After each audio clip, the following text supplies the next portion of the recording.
And come on. Nobody's watching. Nobody's watching. Good. No pressure. Yeah. What could possibly go wrong? Now we got 3 up and running.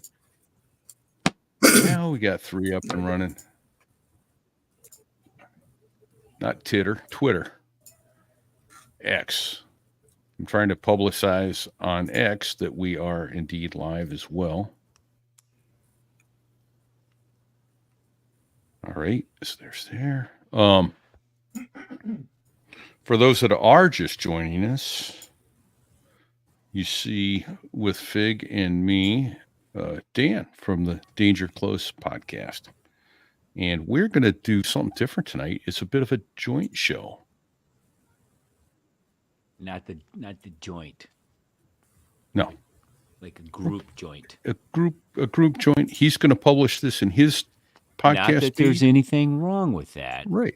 We're going to publish this in our podcast feed.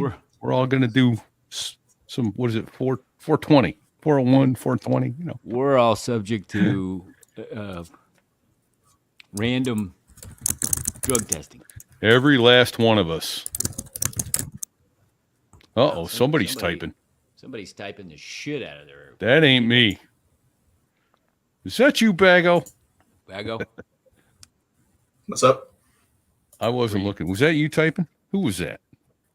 Oh, yeah. Sorry. All right. No worries. All right. So I'm trying to think. We don't have much more admin shit to cover, do we? Any questions, comments, rude remarks? We have a sponsor tonight? All right. We do. We got one more with FTI, Flight Training International, FTIratings.com.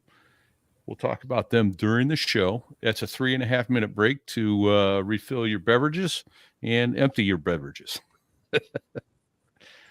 Possibly at the same time. And let me check that ad real quick and make sure that's working. That's a twofer. Yeah, man. Then where is it? There it is.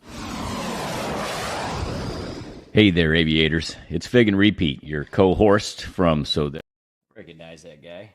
Yeah. What a dulcet voice. Dan disappeared. No going live now. Dan, he gone. He thought he had 3.5 minutes. That's right. Very nice. Very nice. Yeah. It's fuzzy. Yeah, I know what it is, but I it's fuzzy. got to fix that. before. I'll just leave my background. Is it laser etched on there? I think so. Robin didn't do that. No. This is off our store. Robin doesn't have color ability, but she is getting glass ability at Robin's Bird Brain Designs. Okay, that's cool. So, is that dishwasher safe? Yeah. Absolutely it is. Yeah, it is. He's back. The coffee mugs, however. Oh, sorry. Not. I thought we were actually doing the ad break, so I left to grab. I knew that's where you went. We knew exactly that's what happened. Not a big deal. I don't need to be told twice, Well, All right. Got that flight training there. So, and we may do that twice. So here's the thing: if we go 2.5 hours, I may blow that ad through there twice. And they'll get an extra week out of it. And because I'd love to get 2 episodes out of this. I think it'd be outstanding. I'm sorry. I apologize if I'm shouting. Something is really screwed up with my audio, and I haven't fixed it yet. So,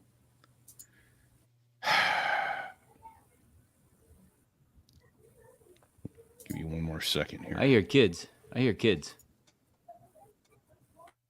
I know whose kids are. Is that Bago's kids? Oh, they're quiet. Probably trying to freaking add this shit. Change it out. No worries. All right, Bago, I'm going to pull you down, and we're going to go live. So, be well, my friend. Thank you for being here. Thanks for your help. Nice to meet you, man. I miss you already, Bago. Heck yeah, see ya. See ya. All right, Bago's out. There we go. Oh, all right. We've got Badass is with us tonight. Nice. He All emailed right. me earlier There today. was from Dan from Danger Close. Is everybody ready? Let me zero out the timer, and we're gonna hit this thing.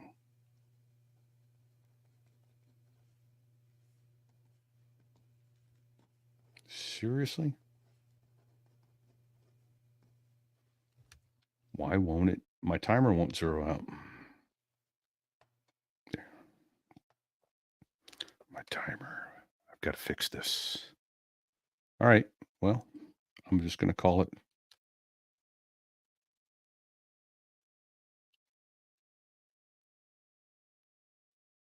There we go. Quiet, numbskulls, I'm broadcasting. I was just kidding. Here we go. Got to hit the record button.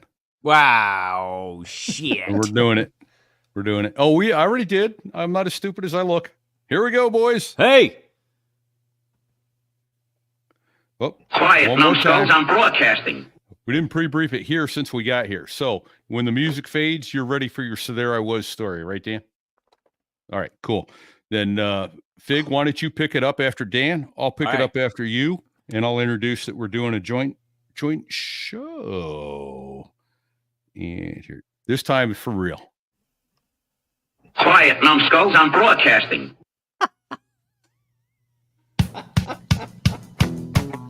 This here is a true story about crossing the pond When?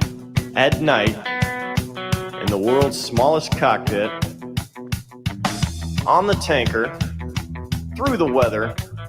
Oh, and to the tanker crew who did that, thanks a lot. We really appreciated that. I'm just kidding. No, I'm not.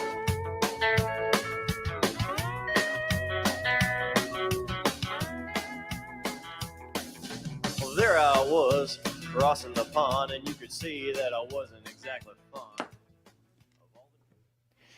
So there I was, San Francisco Tower. This is maybe 5 years ago. Let's call it definitely pre-COVID. Let's call it 2018 or so.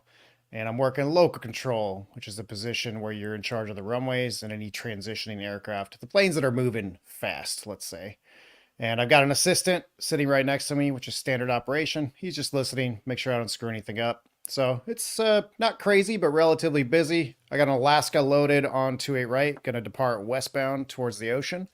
And I got a helicopter that's doing a standard transition following Highway 101, which goes around the airport to the west.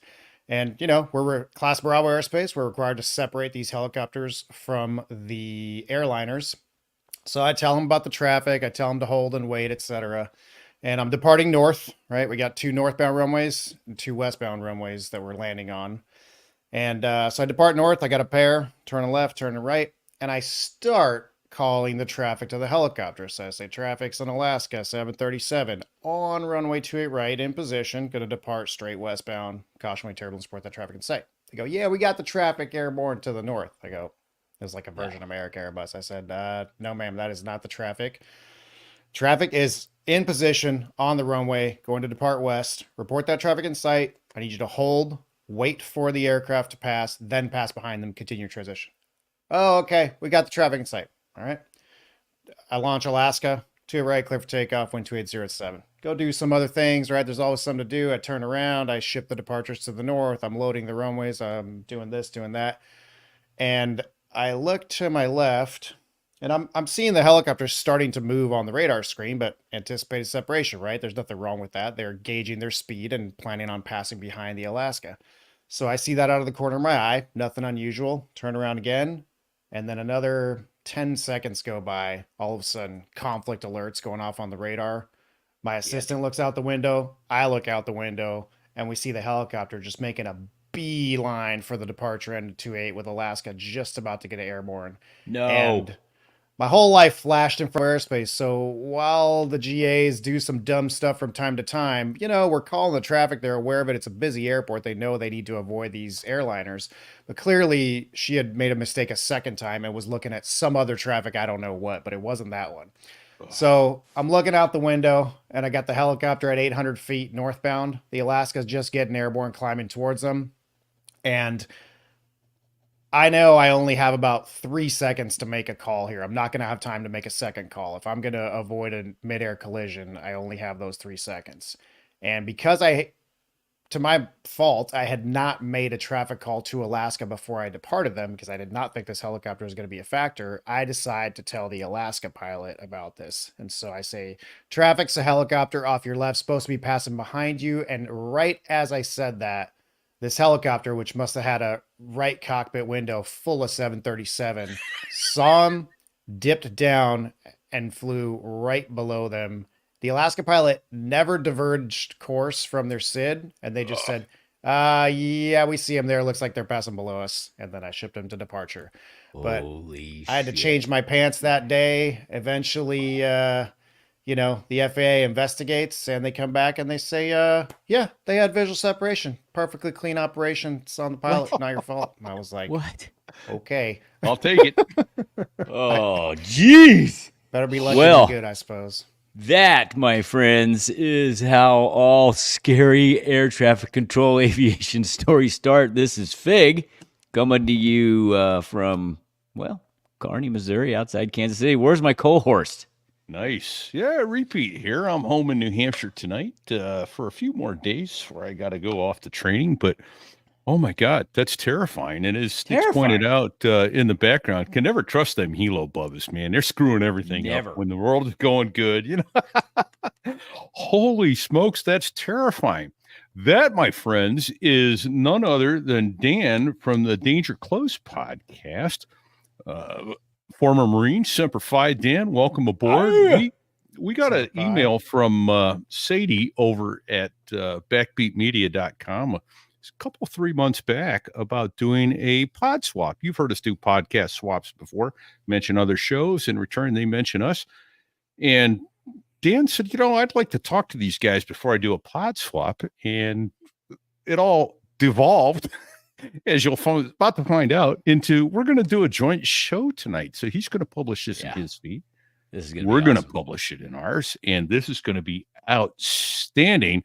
This is a fine Marine coming with us tonight. And we're going to circle back on that. Absolutely. But Dan, welcome to our show. I'm going to welcome us to your show. This is exciting to do. Thanks so much for doing a joint with us.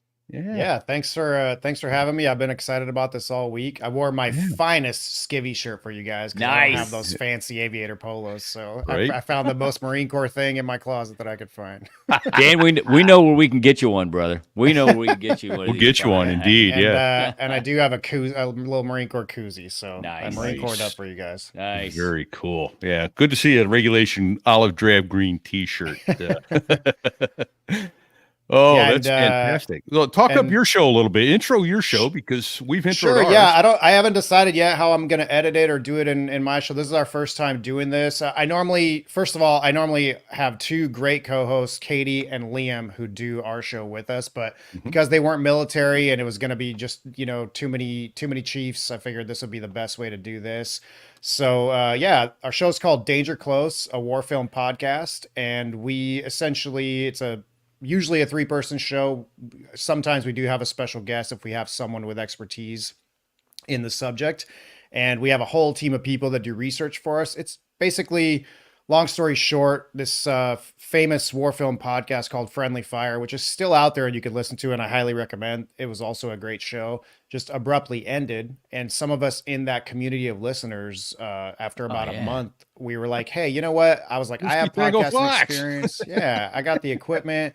They didn't have a veteran, so I knew that was something I could add to the show. And so I kind of just made a call out into the void, into the Facebook group for that podcast. Says, hey, if I can find 2 other hosts and we have good chemistry, I think we can do something, like this, but make it our own. So I found 2 great hosts with theater, acting, and film critic background.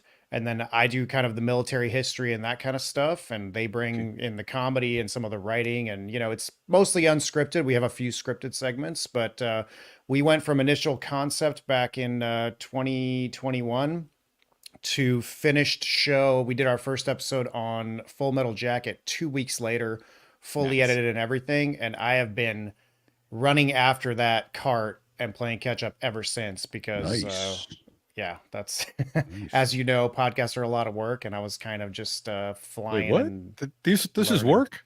Yeah, Exactly.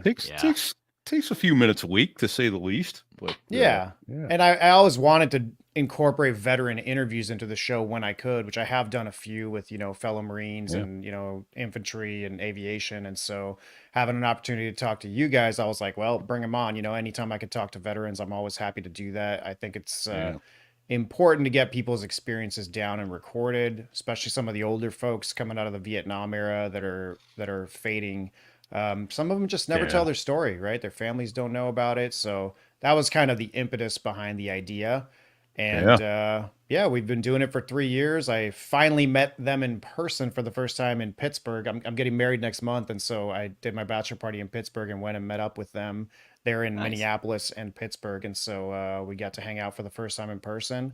And it's been a really amazing experience. And we met all kinds of great people. We have people doing our research. One's an infantry captain in the Army. He did stuff like, We Were Soldiers and other films. He breaks down the tactics and stuff like that. If I had to do all the research as well, it would just be an impossible workload. Plus, I'm not an expert of everything, right? I'm just in general know about the military and know a bit about the Marine Corps. So when it comes to something like Full Metal Jacket that depicts Marine Corps boot camp, well, then I have some expertise because I went through it, right? But anything else, I kind of defer to the experts and try and get someone on the show that knows what they're talking about. Right. And you publish every 2 weeks? We did for the first 2 years of the show. We've been slowing down a little bit now as life has been catching up, at least once a month. So right now we're kind of doing one regular war film show per month. And then on our Patreon, which is called Danger Close Enough, we do kind of tangentially war-related films. Terminator 1 and 2 was kind of war on robots, and we extend the definition we stretch it as far as we possibly can there to be able to include some comedy and some science fiction and stuff for the people who really like our film discussion and want to do that extra. But, our tagline is war is hell. People make films about it, and we love to talk about them. And so you're joining, a Marine, a film critic, and a theater director, and we kind of have that three-legged stool to bring in our different expertise to discuss the history behind the actual events, the production of the film, and then our personal opinions on what we liked, what we didn't like, and et cetera. So yeah, it's been a really great time, and I'm really honored to be able to do it.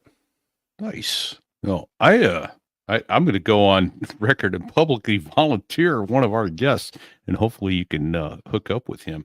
Sure. We had a Marine on, or I'm sorry, he was a sailor, but gent by the name of call sign Intake, Scott Cartfeg, Blue Angel, and flew in Top Gun 2 Maverick. Nice. 14. So I bet we can put you guys together, and you may want to chat about how they put that movie together. Absolutely. We haven't covered it yet, so that'd be a good one. That would be fun. And he's got a great book out there called Full Throttle. So, well, how'd you wind up in the Marine Corps? Good question. I think my dad was always an aviation nerd ever since I was little. He was, his eyesight was bad, so he never flew. But he got me interested in it ever since I was little. So I think initially I had an idea of going down the route that you guys successfully went down. And, as a kid thinking about being a fighter pilot was a great idea. Of course, unbeknownst to me, that requires a little bit of discipline and actually making it through university and stuff like that. And I was not in that place when I was 19 years old, a little too undisciplined and not ready to do kind of the hard work, especially, you get me into something technical and something that I care about, and I'm very dedicated and, I'm smart enough to be able to pull it off. But you get me into the general ed stuff, especially at that age, I was too restless and just too young to be there really. So I got my act together a little late in high school and decided I would try and go to the Naval Academy.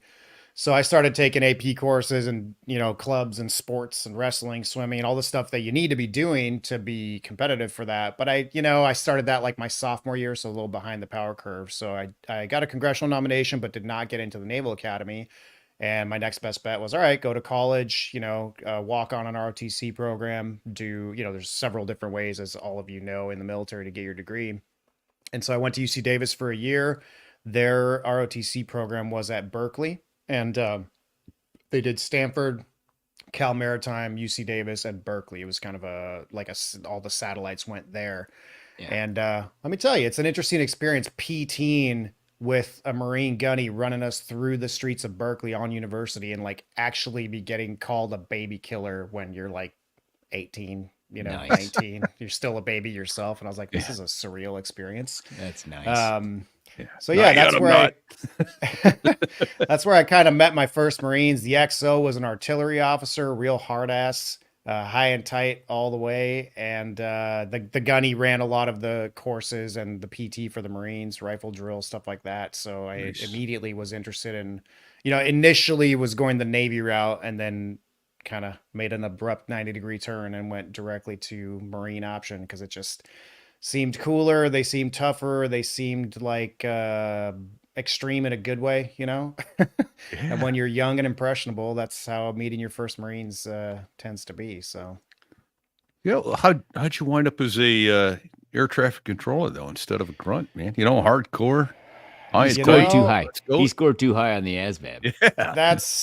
I think my GT score was too high. That's probably what happened. I mean, I have to give credit to my dad for that one. So, for backtracking for a second to me leaving college, if I was making a movie of my life, this would be like a 5-second scene, but I would definitely put it in there. So I'm screwing around, not getting good grades, enjoying ROTC, but not doing the work that's required to actually make it in college. And I speak Italian. I was born in Italy, so I'm pretty good with Latin languages. I took French in high school, and I took a French class, and you had to start at 101. But I was like, I need to be in 102, 103, whatever. So I was not going to class and just taking the test and acing the test because I'm like, yeah, it's basic grammar. Like I have this stuff down. And a month into the course, I was getting an F. And I was like, why am I getting an F? And I realized in the syllabus there was an attendance requirement, and I'd missed the maximum 13 classes you could miss or whatever. So I walk into this French teacher's office hours, this professor, and she's got a messy desk with papers all over the place, and I walk in and I'm like, hey, I'm sorry. I didn't realize there was, all my tests are 100%, whatever. If I fail this class, I'm going to have to drop out of college and like join the Marines, like that, like literally. Yeah. And this lady never even looked up from her desk. She was just shuffling her papers and she went, the military will be good for you. And man, was she right. But in that moment, she really delivered that line. So that line and that French teacher kind of set me in the direction that I ended up going. Wow. And to answer your question, in the recruiter's office, I was, in shape, swimming twice a day. I was like, Navy SEALs and recon and go teams or fast team. And so I wanted to go in the infantry, and my dad smartly was there with me, and he kind of gave me a tap in the back of the head. He said, do something smart that when you get out, you can get a job, not, what are you going to do if you go in the infantry? And so I signed up for air crew. I wanted to be on a Huey, either manning a machine gun or being part of the crew or on a C-130, whatever, wanted to fly. I wanted to get some. And you just don't lead them quite as much. Not as much. Yeah. Unbeknownst to me, kind of classic recruiters sort of quote unquote lying to you, right? He's like, oh yeah, well, we sign you up for this open aviation program. And then if you do well in your initial schooling, then you can pick whatever job you want. And I was like, sounds great, So it was a program that had, meteorology, UAVs, air traffic, air crew, and something else. Unbeknownst to me, because I had hit the minimum GT score that they needed for controllers, and not everybody gets that specific part of the ASVAB high enough. Of course, recruiters are trying to fill a quota, right? Yeah. So if you look back at my paperwork, I had 7251 in my contract from the very beginning, but no one ever pointed that out to me. So those sneaky bastards. Fast forwarding to getting out of combat training, MCT, which is the classic moment, like in Full Metal Jacket, where the gunny's reading everyone's MOS.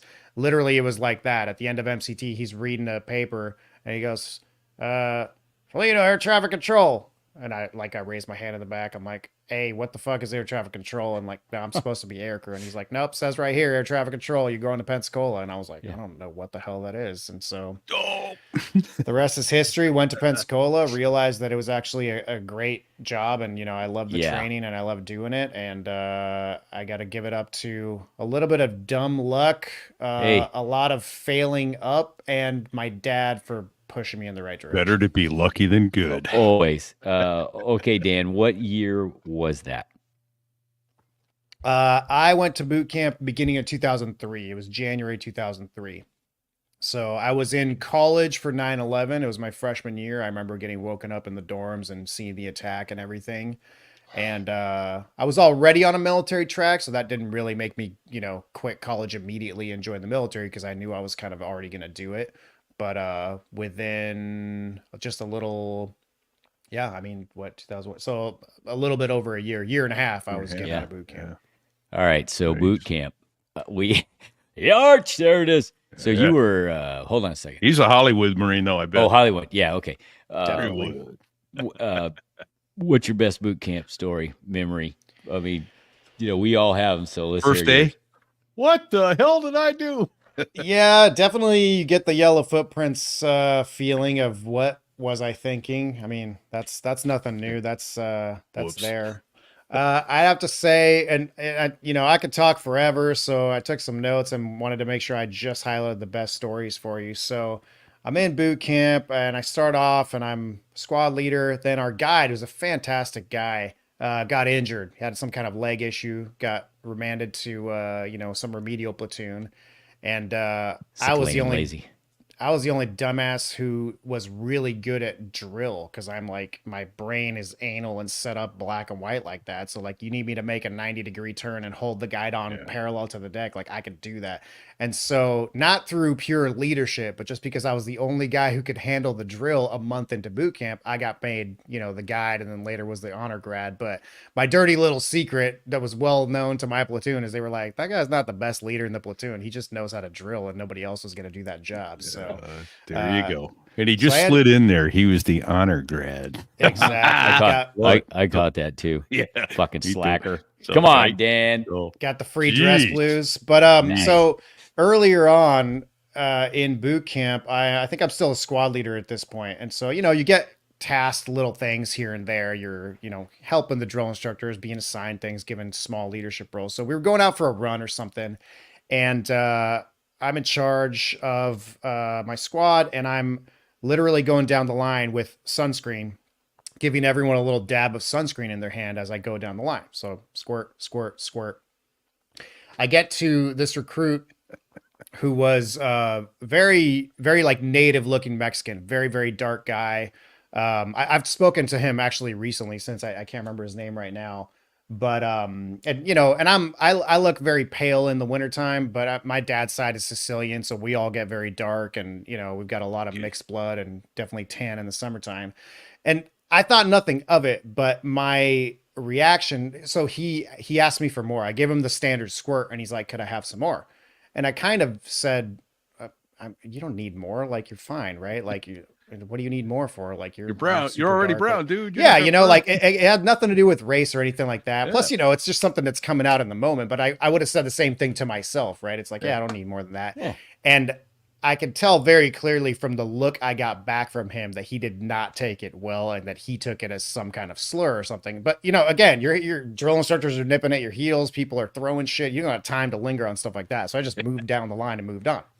Fast forward to the end of the day, we're in the barracks, and this is the point in boot camp where you have like a slightly more freedom. So maybe you get like 40 minutes a night to like take a shower, read the paper, do whatever. Like you're on your own for 40 minutes. Leisure times. Yeah. So I'm in my shower shoes. Don't look into the senior drill instructor's office as you come out of the shower. No, do not. So I'm in my flip flops. I'm on a rain tree. I'm showering, and I hear the senior go, "Group for leader," and everybody freezes. "Group for leader, aye, sir," blah, blah, blah. The screaming, the yelling and all that. I respond, "Aye, aye, sir." So I'm like, I throw my towel on and I'm slipping, sliding across the, all wet and everything. I get to the duty hut. I give the 3 taps. "Group for leader, point is ordered, sir. Get the fuck in here." I'm like, all right. So I walk in there. I'm like, "Yes, sir." He goes, and 2 of my drill instructors were, Mexican background. I think my senior was from like classic, like East LA guy, probably grew up in like rough streets, kind of that classic Marine Corps Man, story. I'm from East LA. Yeah. And he goes, "So, Ferlito, I heard you don't like Mexicans. And I was Oh, like, shit. and I don't even know if I'm supposed to say yes or no to the question. Like, I don't really, grammatically, I'm just kind of like, no, sir. But I don't even know what I'm saying at this point. He goes, yeah, recruit so-and-so came up to me and said, blah, blah, blah. You called him a darky or whatever he said, So next thing I know, I've got the rubber M16. I'm in my towel doing star jumps and like left and, doing all this, trying to get the towel to not fall off me. He's laying into me, right? And he goes, wait till Staff Sergeant Urquidez comes back tomorrow. He is going to rip you a new one. And, boot camp hierarchy, you've got your senior drill instructor, who's most experienced guy. He's supposed to be the father figure. Your junior drill instructor, this guy was former infantry, white guy, real tough. And then the two bottom ones, the very bottom guy is a bulldog, just running around sweating his ass off, yelling at everybody, that kind of thing. The guy right above him, this guy we're talking about, was also real dark, native looking Mexican, like a lot of Native Central American blood, and the meanest motherfucker I ever laid eyes on. And I sent you guys a picture comparison because if you've seen Last of the Mohicans, the Michael Yes. Mann movie from the 90s, Yes. he looks just like Magua, Oh, dude. Yes. the main bad guy. And Oh, yeah. he was terrifying. I mean, he hated me already, hated everybody. Like, if he had cut my heart out of my chest and ate it in front of the platoon, I would not have been surprised. So this is the guy that I now had to go to bed and wait till the morning for him to come and, yeah. kill me the next day. Yep. So the next day, they get me on the quarterdeck again. We're waiting for this guy to show up. In the meantime, they take a pillowcase, cut 2 eye holes out of it, put it over my head, and then they're like, "Oh, you like being in the KKK for little?" So I'm doing jumping jacks with the with the pillowcase over my head. Then Urquidez comes in, and he is just going to town on me. And he was the kind of drill instructor he had like a faucet nozzle right here. He could just turn on the spit whenever he wanted to, just in yelling. And it was stinky. And he would just be 2 inches from your face, just screaming at you, just spitting nasty, disgusting spittle in your face. So that was my day. I got my ass handed to me every hour of that day. And, eventually it faded away. Later on, I got a chance to talk to, the recruit who I offended in the first place, and walked up to him and I said, "Hey man, I'm really sorry that happened. I didn't mean anything personal by it. I'm not racist, anything like that." He goes, "Yeah, man, I emigrated from Mexico into Texas. And so I've dealt with a lot of bullshit, and, it was a sore spot for me." And I was like, "I totally get it. I came from Italy in 6th grade. So like not exactly the same thing, but I went through a lot of bullshit too." So, and we became good friends after that. So, Oh, that's funny. Damn. Dude, you couldn't come to me first? yeah, I mean, I said that, but it was water under the bridge at that point. Plus, if you're in boot camp looking at everyone getting killed and in your mind going, "Ha ha," like not happening to, like, it's going to happen to you at some point. So it was just my turn. Yeah. It's always funnier when it's happening to somebody else, though. Mm-hmm. Yes, it is. Holy shit. Wow, that was a good story. Thank you. That is outstanding. Oh.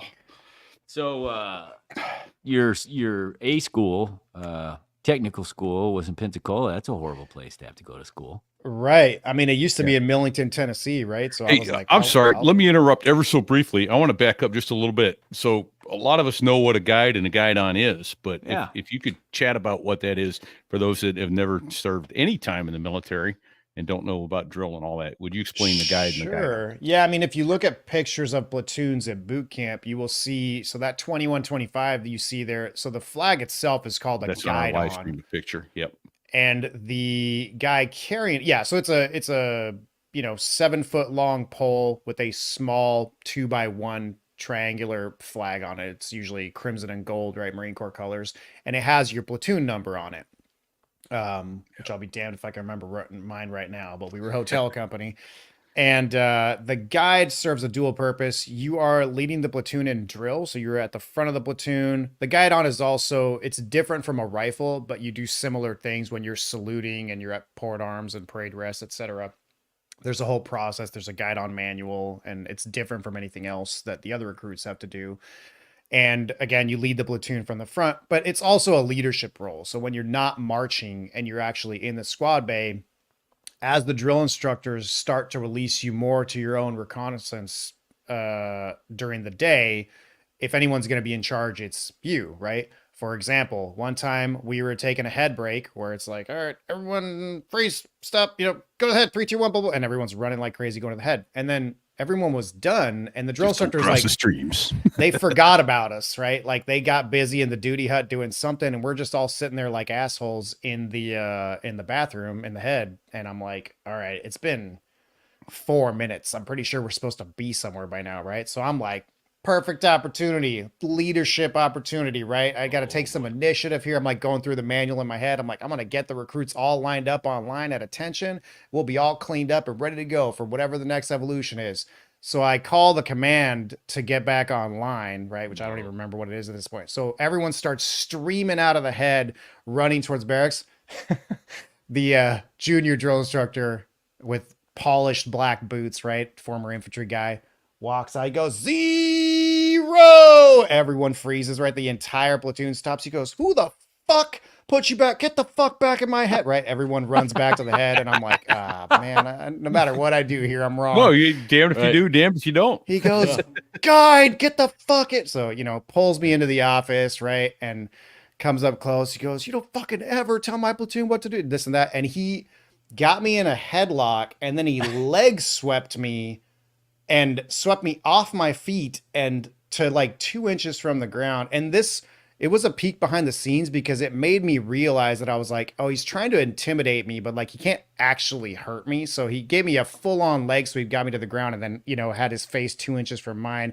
And he's like, you fucking ever do that again? You understand me? Blah, blah, blah. And I was like, sir, aye, sir, and then he released me. We go back to the head. He does his thing. But yeah, so you take on a light leadership role, but you got to be careful how much of the authority you take. It's a very compromised position. Yeah. Well, like you said though, if you hadn't done anything, it was a what the hell's the matter with you? Why'd you leave him in there? It was a no-win for that anyways. Mm-hmm. There was a A or a B choice that the drill instructor had. It was going to be one or the other, and Dan picked A, so he goes, okay, script A. Should have been B. Exactly. So let me ask you guys, because I'm a little bit familiar with how much Marine Corps officers get to interact with Marine Corps enlisted drill instructors, because in boot camp, we all have the classic, just like Lee Ermey in Full Metal Jacket. It's still very much like that. But I'm pretty sure at OCS you have them, and at flight school you have them as well. Is that right? No, not at flight school. No. Okay. Yeah, just OCS. Yeah. Okay. So the experienced drill instructors, I think, once they've done enlisted boot camp, can then put in to go to OCS and go essentially do the same thing to young. Same thing as First Sergeant Crouch talked about on our show several weeks back, a couple months back, was the what do you call it? The web belt. The web belt guys were pure evil. Mm-hmm. Yeah, and the guy sergeant instructors. Yeah, the sergeant's instructor. And then they were pure evil. And the black belt guys were the senior drill instructors, which was the calm, the big brother figure. If he was screaming, there was something really wrong. Yeah, absolutely. Exactly. But the only difference I would say, the biggest difference I would say, and I've confirmed this with several people having not done prior enlisted, was the trick to boot camp was getting out of the Marine Corps. The trick to OCS or PLC was staying in the Marine Corps. And the classic example was at juniors. They told us we're short of bread one night. They're going in. Everybody gets one slice of bread. One candidate was hungry. He grabbed 2 slices of bread. He sat down. He ate them. Get back outside. And, of course, they jumped his shit about having 2 slices of bread when he was told he could only have 1. And he lied about it. We never saw him again. Damn. Yeah. The integrity fell. Yep. Yeah. The former enlisted. Well, we had some enlisted guys in my platoon that were going through to get their commission, and so they were the ones that were giving us all the gouge. Hey, this is how you fold your shit. This is this, that, and the other, because we didn't know shit. Here's how to spit shine your boots. It's not as easy as it looks. And so one day, towards the end, I said, so what how's this compared to boot camp? And basically he says, well, here's the deal, man. In boot camp, you can't quit. They got you. Here, you can quit. So this was fucking worse. He says, because they tried to get you to quit to see if you really, really want to be there. And that's how I Yeah. kind of rectified the whole difference in my mind. And I was on the shit list for the first 8 weeks of my sergeant instructor. So I definitely wanted to be there. Right. Yeah. A quick one that I don't think I've told on the show before. So I went through two sessions. I went PLC junior and senior. So you go 6 weeks, one summer between your freshman and sophomore year, and then another summer between your junior and senior year, and then you're commissioned when you graduate. So I go back for seniors, which was about exponentially harder than juniors. I had some fun at juniors. It wasn't easy, wasn't pleasant, but there was some fun. There was about much fun at seniors. It sucked from day one to get off the bus, and 54 hours later, we finally hit the rack for the first time. It was a gut check. So Sunday afternoon, we get this is third day in. Sunday afternoon, they finally gave us a little bit of downtime, and we're supposed to be polishing our brass and our boots and all that shit. And I'm on my little camp stool, and I've got my foot locker out, and I just laid back for a couple minutes. I go, I just need 5 minutes. And the next thing I know, this explosion goes off, and it was my helmet hitting my aluminum or steel wall locker. And I go, what the fuck? And I'm about 4 inches from my DI's nose, and I go, oh, get down on my. And they PT'd the shit out of me for the next 2 hours. It's amazing, right? I mean, I've listened to some of your episodes where people have referenced this kind of mystical thing that Marine Corps drill instructors have that it's part theatrics and part their actual ability, but they make themselves seem superhuman and like they can see and hear things that would just not be normal. I mean, I had those incidents where we're online in the barracks, and I'm, diagonally across a standard barracks of, 50 racks or whatever. It's got to be 30 plus yards. And I remember, one of my drill instructors laying into somebody and saying some hilarious shit because they're comedians too. It's like they get professional training. Stand-up comedians got nothing on these guys. Yeah. And I let out just ever the slightest giggle, from across the room. And it wasn't like half a second before the DI had made it across 30 yards, had bowled me over my footlocker and was like, what the fuck is so funny? Like in my face. And literally, I mean, if I replayed it in my mind, I'm like, he moved at the speed of light. I have no idea how he got to me. Right? How did he hear that? Right? It's crazy. Yeah. How did he hear it? And how did he move so fast?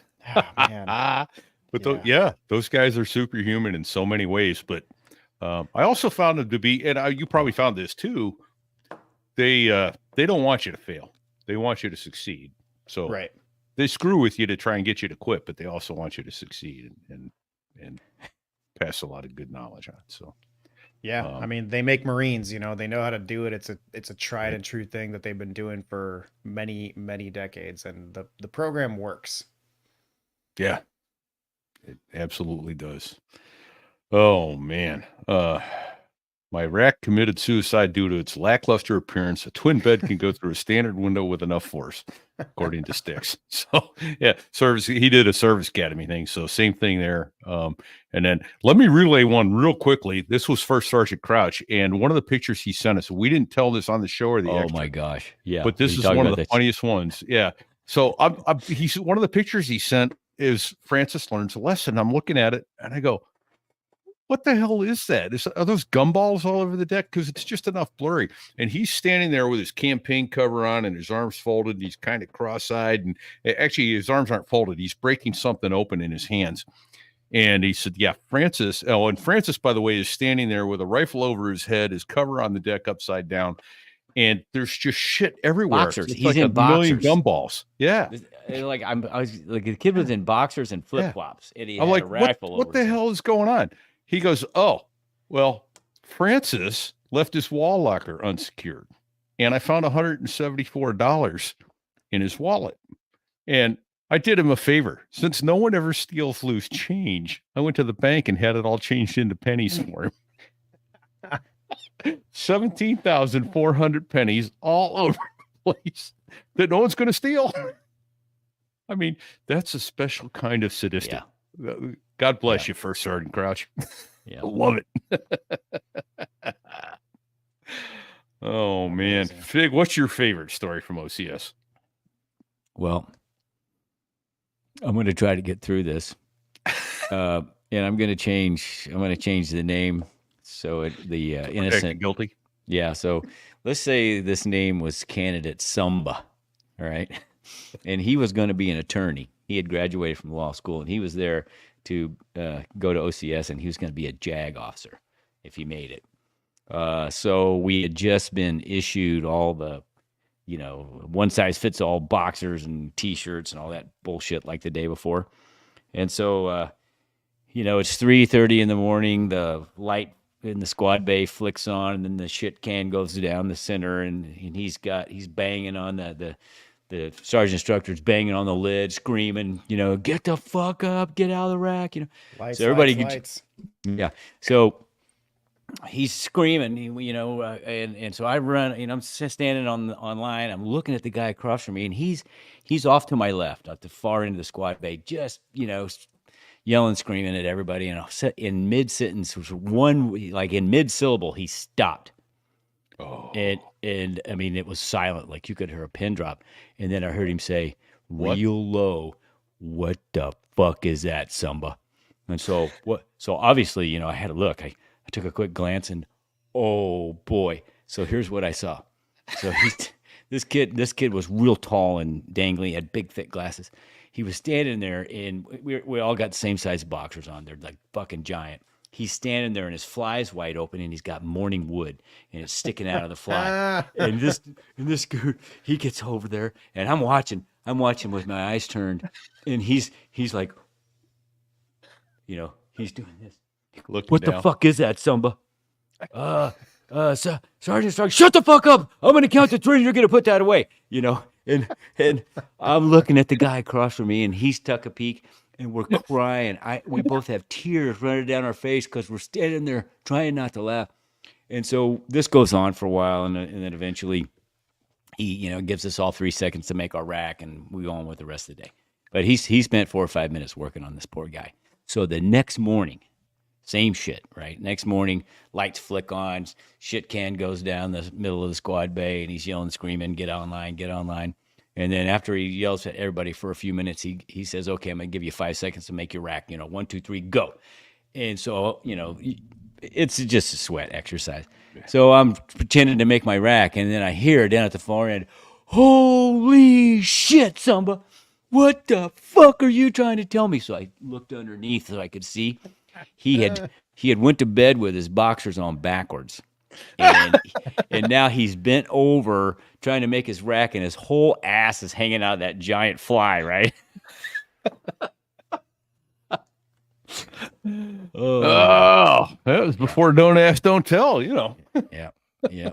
There's always one in every platoon. You really think, that Lawrence from Full Metal Jacket is not a real thing, but I swear Leonard. every platoon has one. Yeah. And I even remember taking pity on a guy like that and wanting to help him and be like, all right, man, you got to get your shit together. Here's this, how you do that. And it's like, he can't do 2 push-ups, and he's pissing his rack, and it's just like everyone wants to kill him, and you're like, you get defensive. I feel for the weak, so like I try and take somebody like that under my wing, but there's only so much you can do. Eventually, it just gets overwhelming. Where it's like, dude, what did you sign up for? Like, why are you here?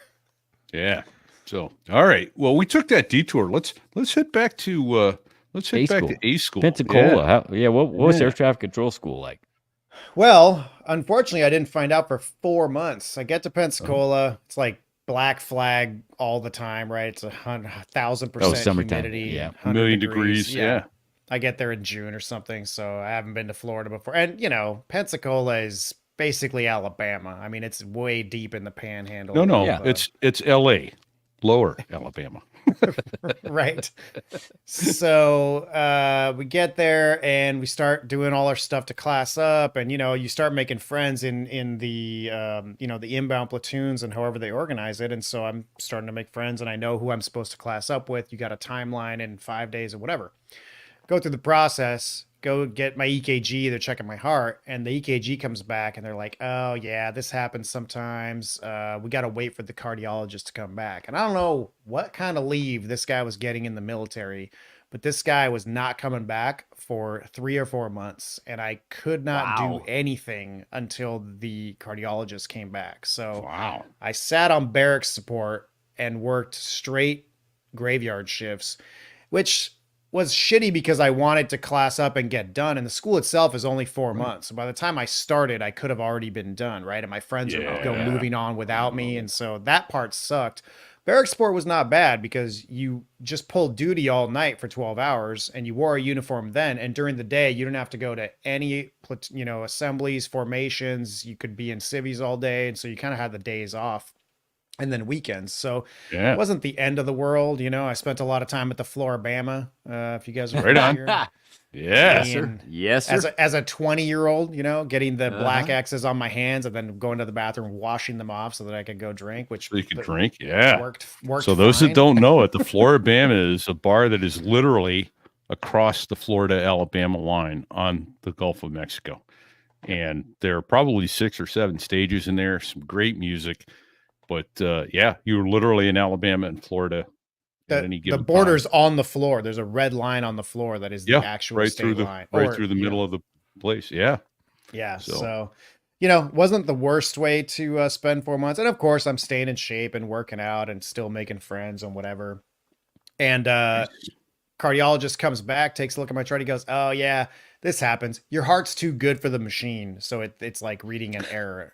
You're fine. Checks me off. I'm like, you got to be kidding me. My heart's too good. And that's why I sat here for 4 months getting passed up. So we finally, class up. And this is like the week that I'm going to, that Monday or whatever, I'm going to finally start school. So I'm excited. I've been hearing all about it from the other guys. And I'm like, finally, I get to like do what came here to do. Right. And the Friday before, I'm walking by and I'm wearing like, I don't know, a polo and it's untucked. I don't like tucking my shirt in, and it's like you get into, again, training situations. Some PFC walks past me and he's like, hey, devil dog, you tuck your shirt in, blah, blah, blah. And, this probably doesn't make sense to civilians, but even within the same rank, like we're both PFCs, but I've been there for 4 months and this guy's probably been there a week. So I'm like, who the fuck are you talking to me off duty about my shirt? So I tell him, you're a lot more salty than that guy, Dan. Yeah. I'm like, fuck off, kid. Like, whatever. Right. Yeah. So I tell him to fuck off and I move on with my day. Right.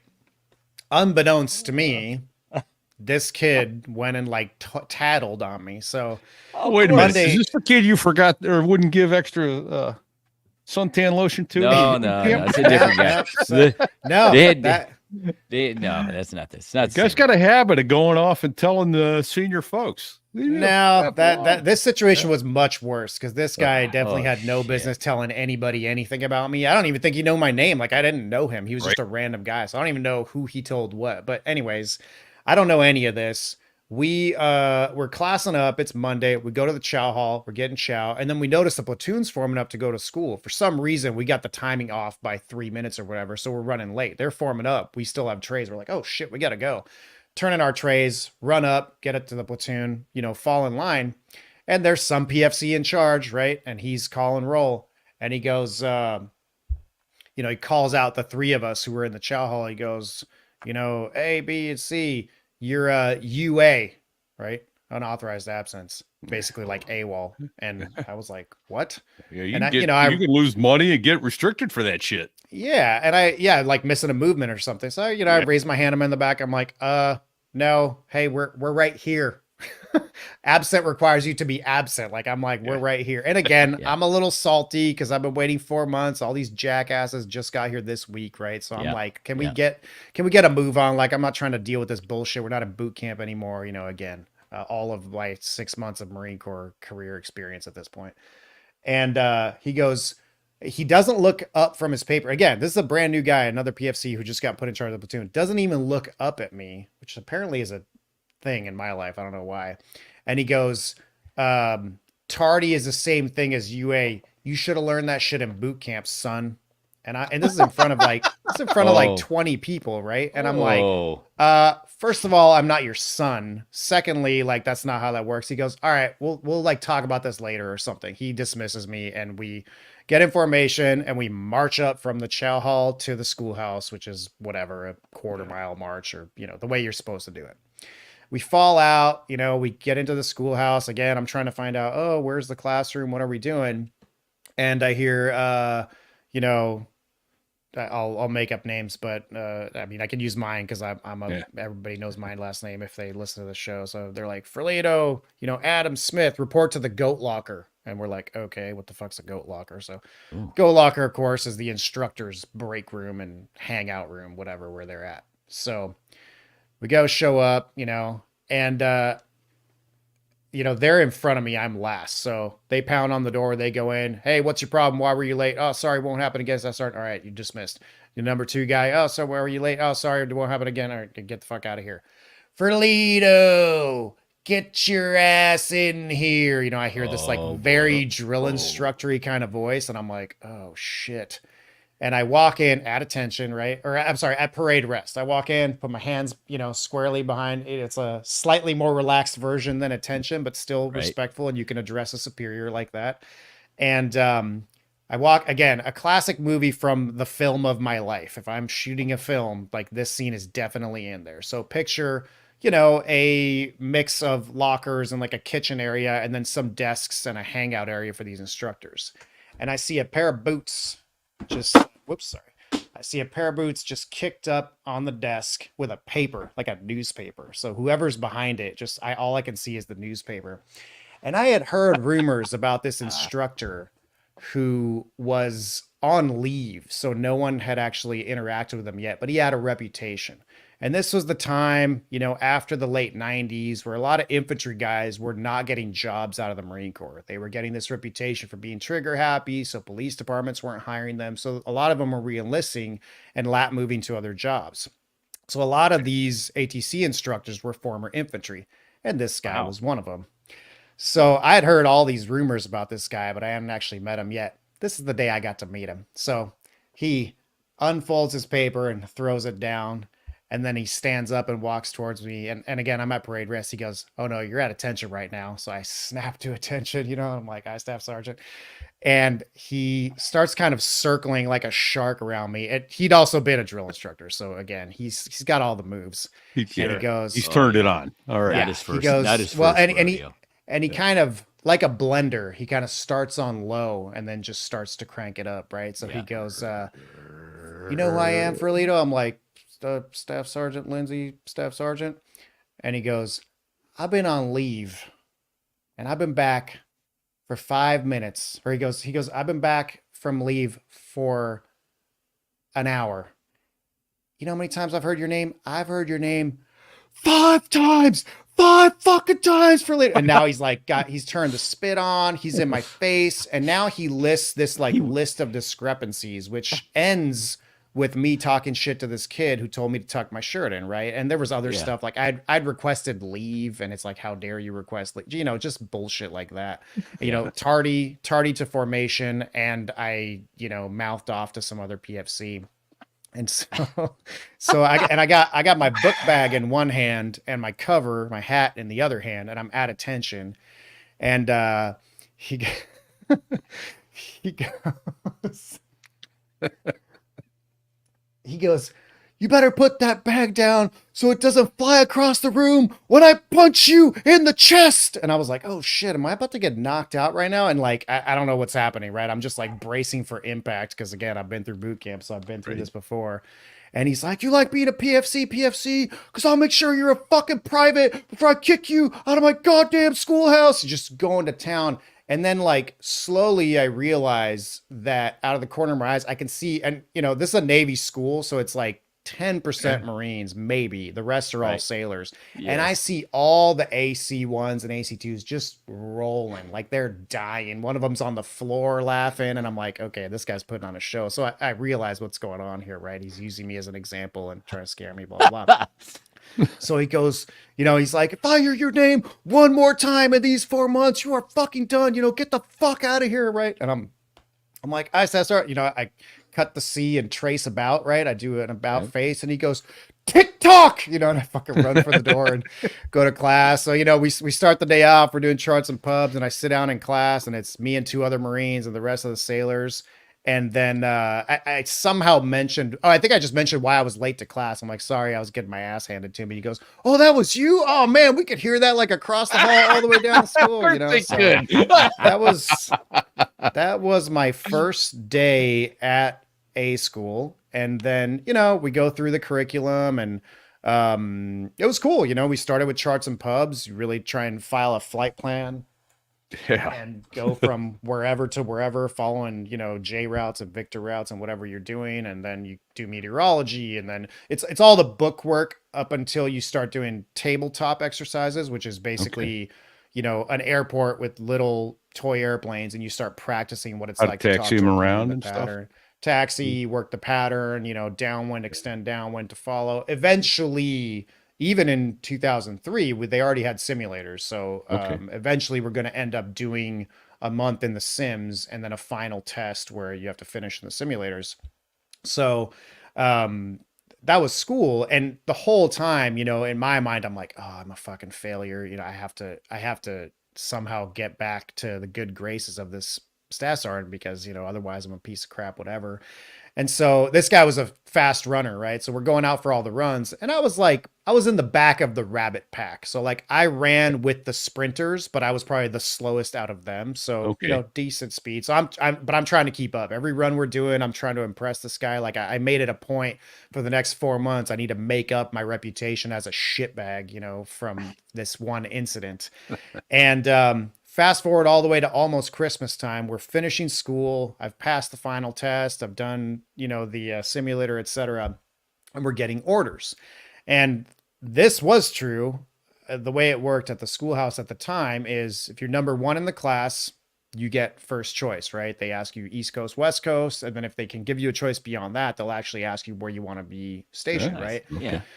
And so, unfortunately, I graduated with like a 97%, which would have put me at number 1 Marine in the entire school, except that the one guy in my class had a 99. So he was number 1 and I was number 2 in my class. Oh, yeah. So they ask him where he wants to go. He says West Coast. They send him to Camp Pendleton, right? And I already had friends that were ahead of me, right? Because I got held up and I knew they were at Camp Pendleton. So I really want to go to Camp Pendleton, catch up with my buddies. And so they asked me, Ferlito, where you want to go? West Coast, Gunny. Congratulations, you're going to Cherry Point or New River. I think it was New River, actually. And I was like, what the fuck? So that week, you should have told them you wanted to go to New River. They'd have sent you to Pendleton. Exactly. So that week, all the talk of the week is where your orders are, right? This is like the first time everyone's going to join the actual fleet Marine Corps and go do real shit. I mean, you're still going to be in training, but at least you're out of the schoolhouse environment. Yeah. And so that's the talk of the town, and everyone's asking, oh, where are your orders? Are you happy with your orders? And some instructor asked me if I was happy with my orders. And I was like, honestly, no, Gunny, like I busted my ass here and I'm, I got a 97 and I'm going to the opposite coast that I wanted to. And Staff Sergeant Lindsay got a hold of this, poked his head through the door and looks at me. He goes, Ferlito, where'd you want to go? And like, he wasn't asking me a coast. He was asking me duty station specifically. So I was like shocked, but I was like, Camp Pendleton, Staff Sergeant. He leaves, comes back a half hour later, pokes his head in again and goes, Ferlito, Merry Christmas. You're going to Camp Pendleton. So somehow he got my orders changed. And so the 4 weeks of trying really hard to make up my reputation, somewhere in there, I must have impressed him. And that story had a happy ending. So then shit hot. Oh, that's awesome. God. Again, that's awesome. A little bit of luck, right? It goes back to what I was saying about boot camp and OCS and all that stuff. They just ride your shit and make you feel like a piece of dog squeeze. Oh, yeah. But they want you to succeed. And when you impress them, they'll take care of you. So that's cool. Bago asked, did you get any chance to get some hands-on time in the Pensacola Tower? Did you guys at least get a tour of that or anything like that? Or no, that's a good question. We never actually did, and all of our sims were still set up as Millington Field, I think. So the runways, kind of standard runway setup, right? You need a crossing runway, you need a taxiway that's going to cross, so you can practice all the different rules. So that's what we did, but we never actually did visit a tower while we were there. Oh, that's actually kind of surprising that you didn't even get to visit it, let alone, get 20 minutes under the tutelage of a supervisor or something, but you'd think they'd change that.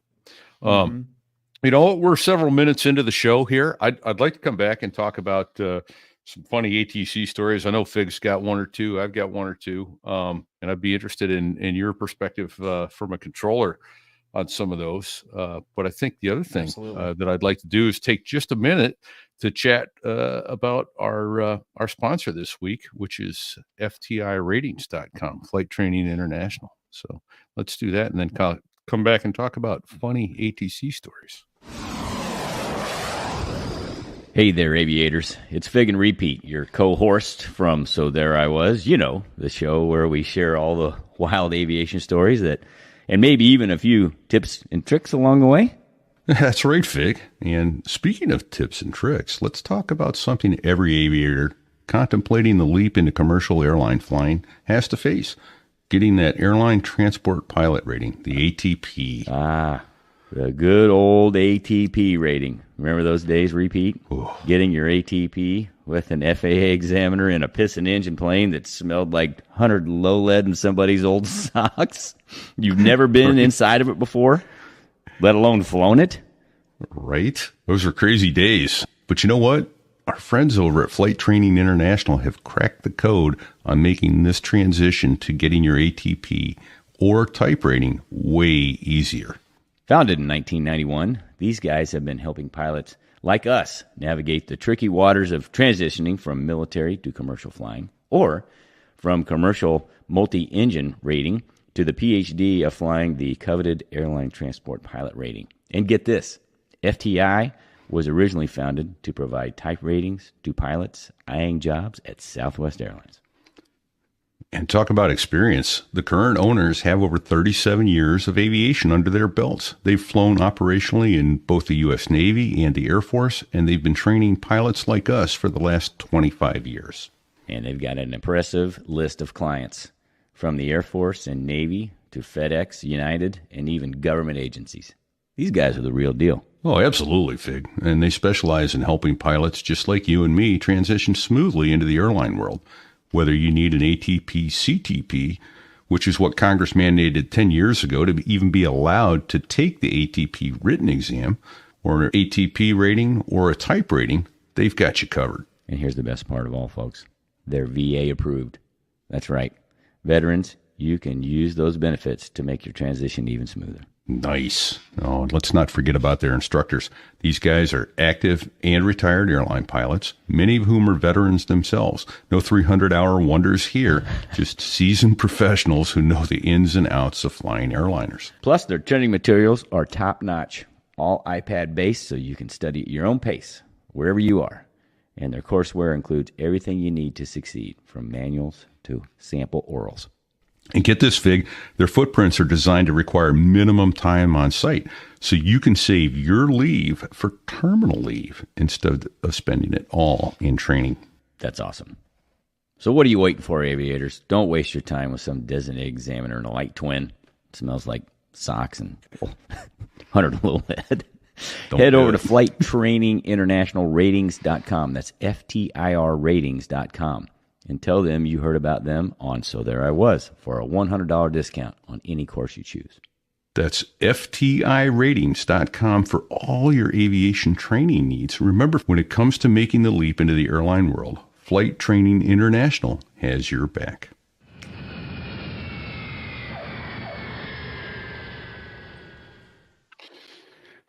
If only they'd been around when I was trying to get my ATP. That would have been amazing stuff there. Sounds like a great program.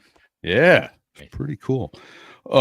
So here's one of my favorite funny ATC stories. I was coming off the ramp, and I want to get your perspective from the tower and wonder if you've ever heard anything like this. And I know, Fig, you've probably got one or two as well. Coming off the ramp one morning in Newark, and guy calls up. He was actually off of ground and onto tower frequency. He was like number 4 in line for takeoff, and there were probably 15 planes lined up for takeoff. And he says, "Hey, tower, I need to pull out a line here for just a minute and run a checklist, and then we'll get back in line." Tower says, "Yeah, okay, go ahead and pull off on the parallel taxiway. Call us back when you're ready to go." So, all right. About 30 seconds later, you hear on tower frequency, "Ladies and gentlemen from the cockpit, we're next in line to go, but we're waiting on some issues with ATC to clear up. Apparently they've lost our clearance, and it's going to be a while before we can go. So we don't know. We've been told it may be as much as 30 minutes. We'll keep you updated as it goes." And he unkeys. The tower controller comes right on and goes, Continental 1225, suggest you lie to your passengers on the intercom instead of tower frequency. So you ever heard anything like that? I know every now and then you hear something on guard, but oh yeah, I mean, we've got some good ones, and it happens. You're switching your comms and you got 2 different radios and etc. I mean, it happens all the time. Technology going on there. And I do think that the pilots, again, so I know we're fast forwarding a little bit here, but let me just say, so I work for the FAA now. I got out of the Marine Corps. I work at San Francisco Tower. So that is now my place of work since 2010. I'll throw out a disclaimer real quick. I am not here representing neither NACA, which is my air traffic control union, nor the FAA. So I know what I'm allowed to talk about and what I'm not. In terms of presidential movement and secret stuff, I'm not going to mention anything like that. But, the everyday happenings in the tower, the frequency is recorded in public, so I know what I can say. But I am here just giving you my opinion as a controller. It's my own personal opinion. So that disclaimer aside. Yeah, happens all the time, right? Pilots are normal people like everybody else. And they sometimes screw up the same way we do. I mean, I do like the classic saying, when a pilot screws up, a pilot dies. When a controller screws up, a pilot dies, which is true, which is why we take our job seriously. And sometimes we get some shit. But yeah, in terms of the frequencies, I mean, a few great ones that I can remember is, and I'll tell you more about SFO a little bit later down the line, but ground control can be a shit show, especially pre-COVID, when we were doing in the summer 1,500 operations a day. And if you're working a busy hour on ground and you can't split it, it's a single ground controller, the frequency gets real busy. Well, right. And if you're watching live, I'll put it up, or if you're watching on the YouTube, but you've got 4 intersecting runways. So technically 8 intersecting runways there. So it is, I can see where it turns into a real turd tornado, keeping everything straight when you're doing parallel landings and parallel takeoffs. Well, you got a runway closed right now for maintenance. Yeah. Oh yeah, we do. Well, if you want to keep this up, maybe now is as good a time as ever to give you just the basics of the airport. I won't get too technical, but anybody can comment and ask questions and I can explain something. But if you want to put the map back up, essentially picture a pound sign, right? So 2 north runways, 2 west runways that all cross about in the middle. And pretty much align north to south. As you can see from the diagram, it's about 14 degrees off or so. So you got runways 1 left, 1 right to the north, and runways 28 pointed west, 28 left, 28 right. Normal configuration 80% of the time is landing the 28s and departing the 1s. So we got pairs coming in for the 28s landing to the west, and we got paired departures departing north, and then split. Okay. So let me interrupt ever so briefly, because Go ahead. we were chatting earlier today, and I was joking about how, a TV show opens and you hear the controller say, "Clear to land, runway 43 left." And I go, "That's it. I'm out. I'm not even watching." People have no idea that aren't into aviation what the runway numbers mean. Can you quickly explain why the numbers are significant? Sure. So if you know cardinal directions, right? North is either 0 or 360, usually in aviation. And then you got 90 is straight east, 180 is straight south, 270 is straight west. So runways are numbered in the magnetic direction. So if you look up SFO airport diagram, you'll see this. So 284.5 degrees rounds down to 280, which is abbreviated to 28. And then we have a left and a right runway. So when you see the number 28, that means it is close to 280 degrees. Again, here it's 284. That's why you can't have a runway number that's higher than 36. 36 is directly north. Right. 37 doesn't exist, right? That'll be runway whatever 10, that next 1, number is. runway 1. Yeah, well, it'd still be 36, right? Because Yeah. 1 is 10 degrees, not 1 degree. So Yeah. anyways, so that's what you're looking at. And when you're talking about wind instead, wind is always from, right? So in a normal operation where we're in north or what we call west plan, the wind might be 280 at 10. That means the wind is coming from 280 heading at 10 degrees, or I'm sorry, at 10 knots. Excuse me. And obviously, you guys who are pilots know this very well, but for a general audience, planes want to be taking off aligned with the wind in their face and landing the same way as much as possible. When you're managing an airport and you're doing air traffic, the idea is to choose the operational configuration that is most aligned with the wind. So we do change operations. This airport flips upside down, becomes even more of a shit show. But our general operation is landing to the west, departing to the north. As you can see, 28 right to the west is our longest runway. So you also get a lot of the big long haulers flying out to Korea and China, sometimes Hawaii. They need 28 for departure, even though it's not our advertised runway, because they need the long runway, more aligned with the wind, etc.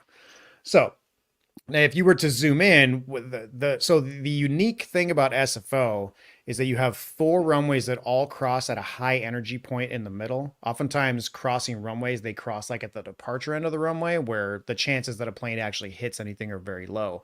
Here, we are constantly pointing planes at each other and shooting the gaps all day long. That is not when they hit the common. intersection, they are smoking. Yeah, the departures are doing 120 knots, maybe going through the intersection, right? And the arrivals are slowing down to maybe 80 or something. But it's again high energy and not a good place to be deciding that you need to leapfrog over an arrival, which is a mistake that is very real and can happen there. So we have controllers and pilots visit all the time that look out the window and are like terrified because they're like, "What? You guys are? This is crazy, right?" You look at LAX. Which is a busier airport than us. They have 2 parallels that are separated and do not intersect, right? So they're busier, but it's not quite as complex. And the other thing about SFO is very small landmass. So we do not have a lot of space to stash airplanes. And because of the runways all crossing in the middle, the local controller, which is what you on the radio you would call tower controller. He's working the runways and the airspace around. It can really only be one person doing the job. A lot of other places, you look at O'Hare, they got 9 runways, they got 3 different towers and 3, 4, 5 separate ground controllers. So the workload per person is a lot lower, even though they do higher numbers than SFO. The unique interesting. Thing here Okay, I hadn't you're thought doing of that it that way. by yourself. Yeah, because I always look at like Boston Logan. You want to see a spaghetti string of runways.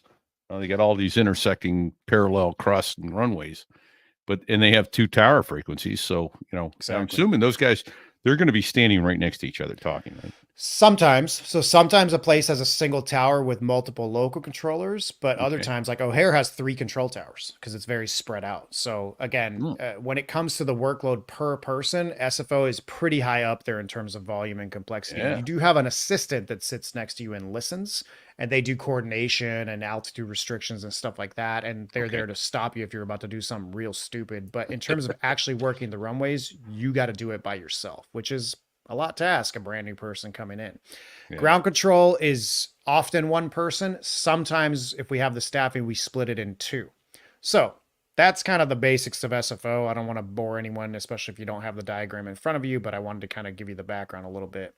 So in terms of stuck mic stories, so ground can just be a hornet's nest because, the frequency gets jammed up and it gets super busy. And managing a busy frequency at an international airport is a skill unto itself because you have to be really assertive. That's why we get into it all the time in the tower. It's really easy to mouth off to your compatriot because, you know, I don't always want to call it stress levels because I wouldn't say we're that stressed out, but, you know, it's a high intensity environment and you have to be assertive on frequency with the pilots. Otherwise, they'll walk all over you, right? If you hesitate, the guy that's flying an RJ from SFO to LA 4 times a day, all he wants to do is get his transmission in to get to the runway and get the fuck out of there. He's not trying to like help you make it through training. So, you know, if you're not managing the frequency, it is going to devolve into an S show. So one of these times when I'm really busy, I got a lot of planes pushing back onto the taxiway.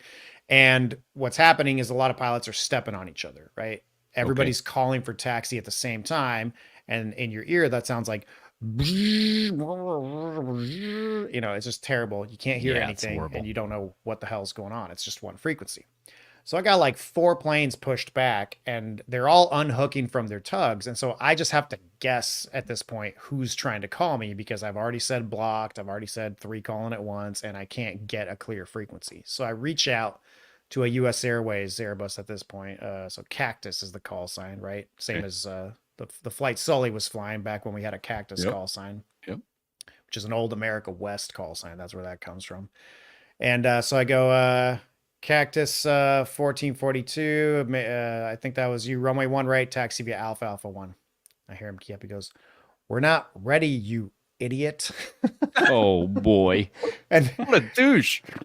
I don't think he was trying to key up and say that because pilots like their jobs and that is, you know, offensive and not professional. So I think he just said it without keying up, not realizing that he had keyed up. And honestly, in the moment, outside voice, I had to laugh. You know, I didn't get offended. I was like, okay, that was pretty. That's funny. almost So a show title for us. I'm sorry. We're not ready, you idiot. That's fine. Yeah.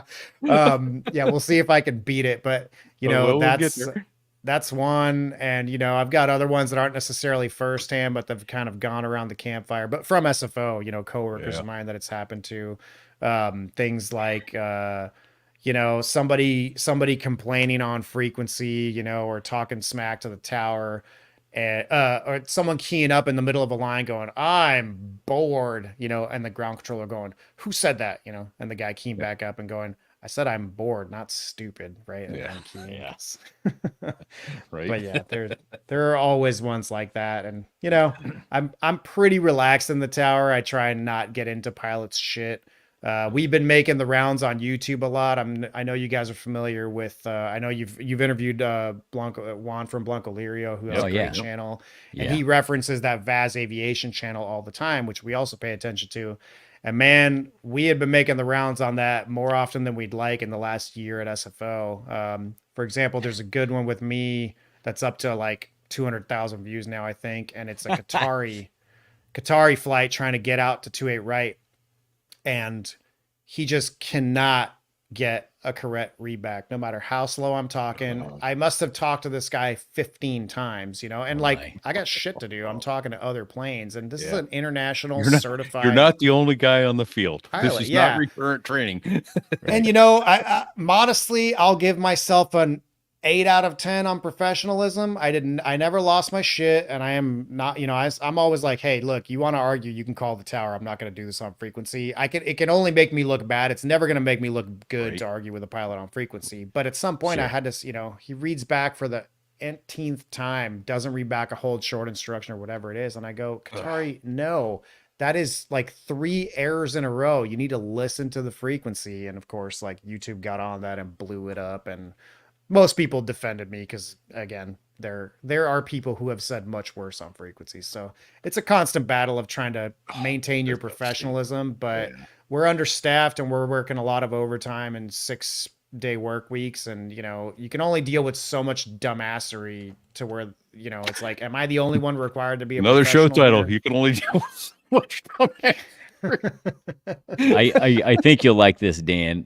This was, oh my gosh, this was over 10 years ago, but I'm in Chicago, O'Hare, off the gate, taxiing. A giant line of weather moved through. They shut everything down. So, you know, there's 80, 90 airplanes stuck on the taxiways, you know, nose to tail, Sorry, Fig, what are you flying? Because I know my audience is not familiar with you guys yet, although I'm going to blow up your show and definitely make them familiar. So you guys are former Marine Harrier pilots. I know we'll get into that in more detail later, but then you both flew airliners. Is that where you went? We both do currently. Currently. Oh, okay, cool. Yeah. We're not going to tell you for who. But you can tell me what platform. I'm in a Boeing 737. Okay. Yep. And we're out here on on the taxiways in O'Hare with everybody else that got off the gate trying to get out before the weather came but didn't get. So everybody shut down and we sat there for 45 minutes and then ground says, okay, we're going to start doing departures to the west. So don't call me, I'll call you. And then he starts rattling up. Hey, American, 123, start your engines. United, 256, start your engines. And then he goes through this list, not even taking a breath. And then he starts saying, okay, Delta, taxi to 22 left, and starts rattling off all these. And nobody's talking except him. And then this guy goes to take a breath, and you hear this. Ground, this is Cessna 59er Juliet Hotel Papa. We're ready to taxi from the Signature. And then there was quiet for like 5 seconds, which is an eternity on that frequency. Yeah. And the ground controller comes back and says, Cessna Juliet 5, whatever the hell he said. Right.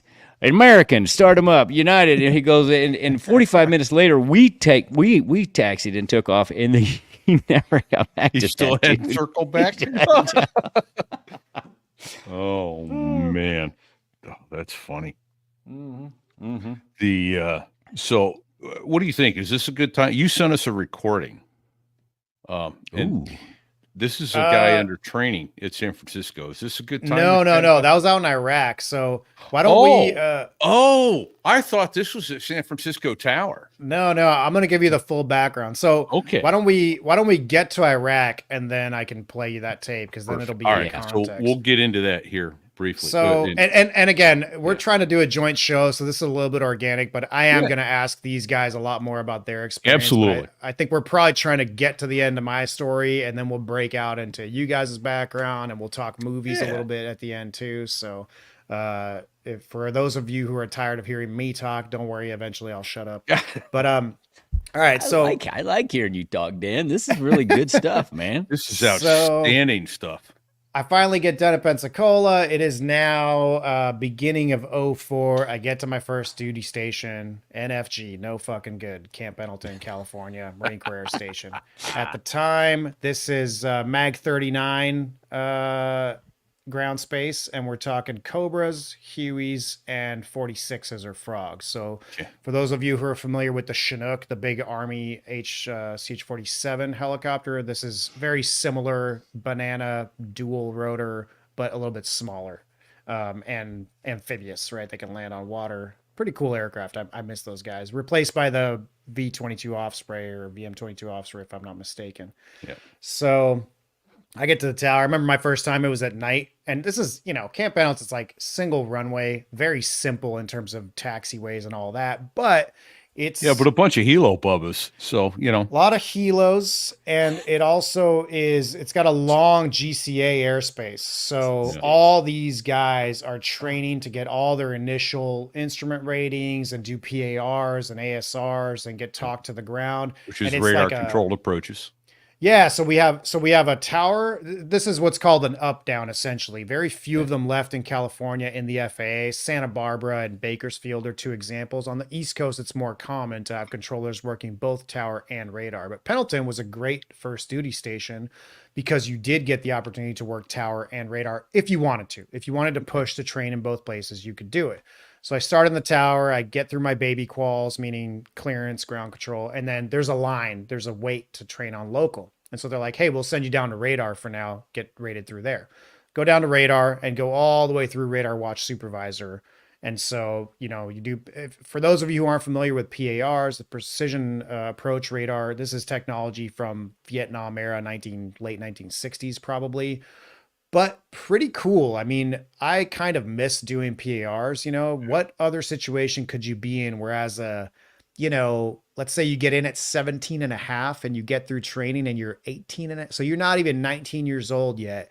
And you could be talking, especially in Miramar, you could be talking an F-18 down to the runway manually just using the radar and your voice saying left of course, turn right heading, make non-standard degree. It's been a long time, so the phraseology is a little rusty, but make non-standard rate turns, turn left, stop, turn, slightly above glide path, and luckily for training, I got to do it with H1s, which are much slower than F-18s. So for training, it's great because you have a lot more time to talk them down. But you could get an aircraft within 30 feet of centerline in the soup just by being good at working PAR. So it's a really cool technology and very human dependent, which means human error is also a huge factor and you have to be really proficient. So that was kind of my experience there. And, there were some crashes and stuff that happened. I think my first couple of weeks at work, you guys might remember this because this would have been beginning of 2004. There was a huge, and Camp Pendleton, down in Southern California, huge base, huge firing range / nature preserve. It's kind of a weird concept, but they got artillery ranges and, bombing ranges for aircraft and also a herd of bison that when they decide to walk through the artillery ranges, they're protected. So they have to just shut everything down. So you'll have Marines in the field just sleeping out there for a week, waiting for this damn bison to move along because they can't rightfully shoot artillery at them. Right. So you got all that going on. There was yeah, everything's protected there. Big barbecue. So there was a Huey doing MVG ops out in the ranges and they caught a telephone wire or a high tension cable with their skids. Night vision work. Right. Yeah. And I think the skids, technically they're supposed to break off so this doesn't happen, but they didn't break off. So if you can imagine the helicopter, it's got its skids underneath, catches the wire, the rotors are still pulling the aircraft up. So what happens, and what happened in this case, is it flipped the helicopter forward. They did a forward somersault essentially and went straight into the ground upside down. And my buddy was dating the girl who worked for the base paper at the time, so he got to go out there with her because she was reporting on it. One guy survived the crash with broken back, broken legs, died later in the hospital. Everyone else, body parts everywhere. So that was kind of like a ear, teeth, and eyeballs. Rough introduction to aviation that week. Even though I didn't see it, I realized that, there's some serious shit going down out there and piloting is a dangerous job. The other one is one week, I don't know, several months later, came into work and we had single runway and a grass strip. So the Hueys and H1s would do practice autos all the time. Practice auto rotation from a non-pilot perspective like me, and I'm sure Styx can correct me on this, but essentially you're practicing for if you lose your engine, you can use your descending velocity and forward speed to get the air to push up through the rotor blades that are still spinning and cushion your fall and make a safe landing even if you lose your engine. It's a controlled crash, Dan. Let's just be honest. It's a controlled crash. Pretty much. And we had a Cobra pilot probably in training who did not calculate properly, and he put the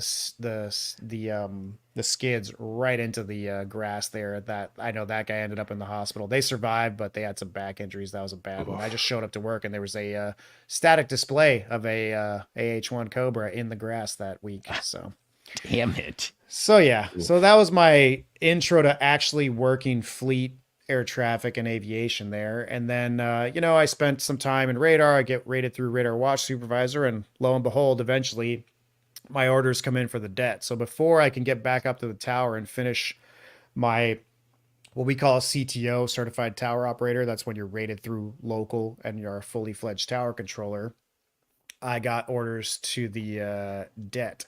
So I go to reverse flow of the air through the rotor system, kinetic energy into the rotor system, then recovered in the flare at the bottom. So Styx, not unlike... Which is a lot of fancy words for controlled fucking crash, Dan. Equals controlled crash. Exactly. Yeah. I don't know that all helicopter pilots have an engineering background, but I got a coworker who's still current on helicopters, and man, they can describe the physics of a rotor blade the way they are. I can do it in 3 letters. It's pure magic. M. Yeah, it's pure fucking magic. Right. Styx can go on. He'll talk for an hour about that shit, and my eyes start glossing over, my palms start sweating. I feel like I'm going to throw up, and then we eventually got to get him to stop. Yeah, but they are smart in a very specific way from my experience. Except for the Army guys. Let me talk shit about the Army for just a second. Now, all right, all right, Do it. I dare you. Fuck. Fair I'll enough. throw- We've had I'll- 3 I'll Army thro- rotor heads on. there you let's go. talk shit I'll about 'em. throw the disclaimer out there. I respect all the services, but we also have to rag on each other, right? Yes, So yes, I've had yes. very limited experience with Army pilots. However, I did have a pair of Black Hawk pilots at Pendleton come in, and again, it's runway 21 and Where the 3. hell have you been, soldier? Runway 21. Oh my What god. kind of training, son? Oh come on. Army training, sir! Army training, sir! Sorry, had to do it. Army training, sir. So we got these 2 Black Hawks doing just a regular. They're taking off towards the beach off runway 21 out towards Oceanside. They're gonna, do whatever, either go back to their home base or they're doing some exercise. So I'm working in the tower. This is later on. I clear them for takeoff. Most basic instruction on a single runway you could ever give, right? You scan the runway, wind 230 at 5, runway 21, cleared for takeoff. And this pair of Army Black Hawks is at the approach end of the runway with a giant 21 in front of them, and they turn right and up the GCA approach corridor, opposite direction to the finals, upside down in the wrong direction. And I'm like, did you not? And so we're scrambling, right? We're sending the GCA guys around. We're calling downstairs. Hey, wave off, send your guy around. These Mistakes were Black Hawks, made. I don't know what these guys are doing. And I'm like, did you not see the upside down 21 when you were taking off? So that was my first experience with Army helicopter pilots. I'm sorry to say. Oh, too funny. God bless him. I know there's a lot of good ones out there, but we have to talk our shit when we can. Absolutely. Fast forward a little bit, and I finally get orders. I get sent out to the det. We do our workups and get sent out to Iraq. So this is 06 late summer of 06. We land. I have a picture of the thermometer that I sent you, but we land in Kuwait. We take an L-1011 to Bangor, Maine from Pendleton. And you guys have talked about advanced party, and that's what I was. I was Advon. Okay. So I'm getting sent 10 days ahead of the rest of the det to learn the ropes, get certified. Then everybody leaves, our det gets there, and we train our own guys, right? So that's what I'm doing for radar out there. That's the plan. Okay. So we get out to Bangor, we fly out to Kuwait. It's 125 degrees or something. It's insanely hot. Then we get on a C-130, which, as everybody knows, is not a climate-controlled aircraft, and fly from Kuwait to Al Asad, so out in western Anbar, in the middle of nowhere. If you look at those 3 big lakes in the western part of Iraq, we are just there off of the, I believe, off the Euphrates. So that's still an operational base and lots of activity going on there. So we get out there, and it's my first experience being deployed, and it's interesting. It's a big base. I'm not in the infantry. We're not going outside the wire. There's infantry there going outside the wire all the time, and there's the pilots are flying in combat, landing in minefields, getting shot at. All kinds of shit is going on. But generally speaking, we're getting mortared like once a month. But the deployment before me, they were getting mortared 2-3 times a week. So comparatively speaking, it's not really a big deal, right? It's pretty chill. It's a huge base. So when we do get attacks, they're not aimed. They're just lobbing mortars in to random places, and most of the base is empty space. So, luckily no casualties, anything like that.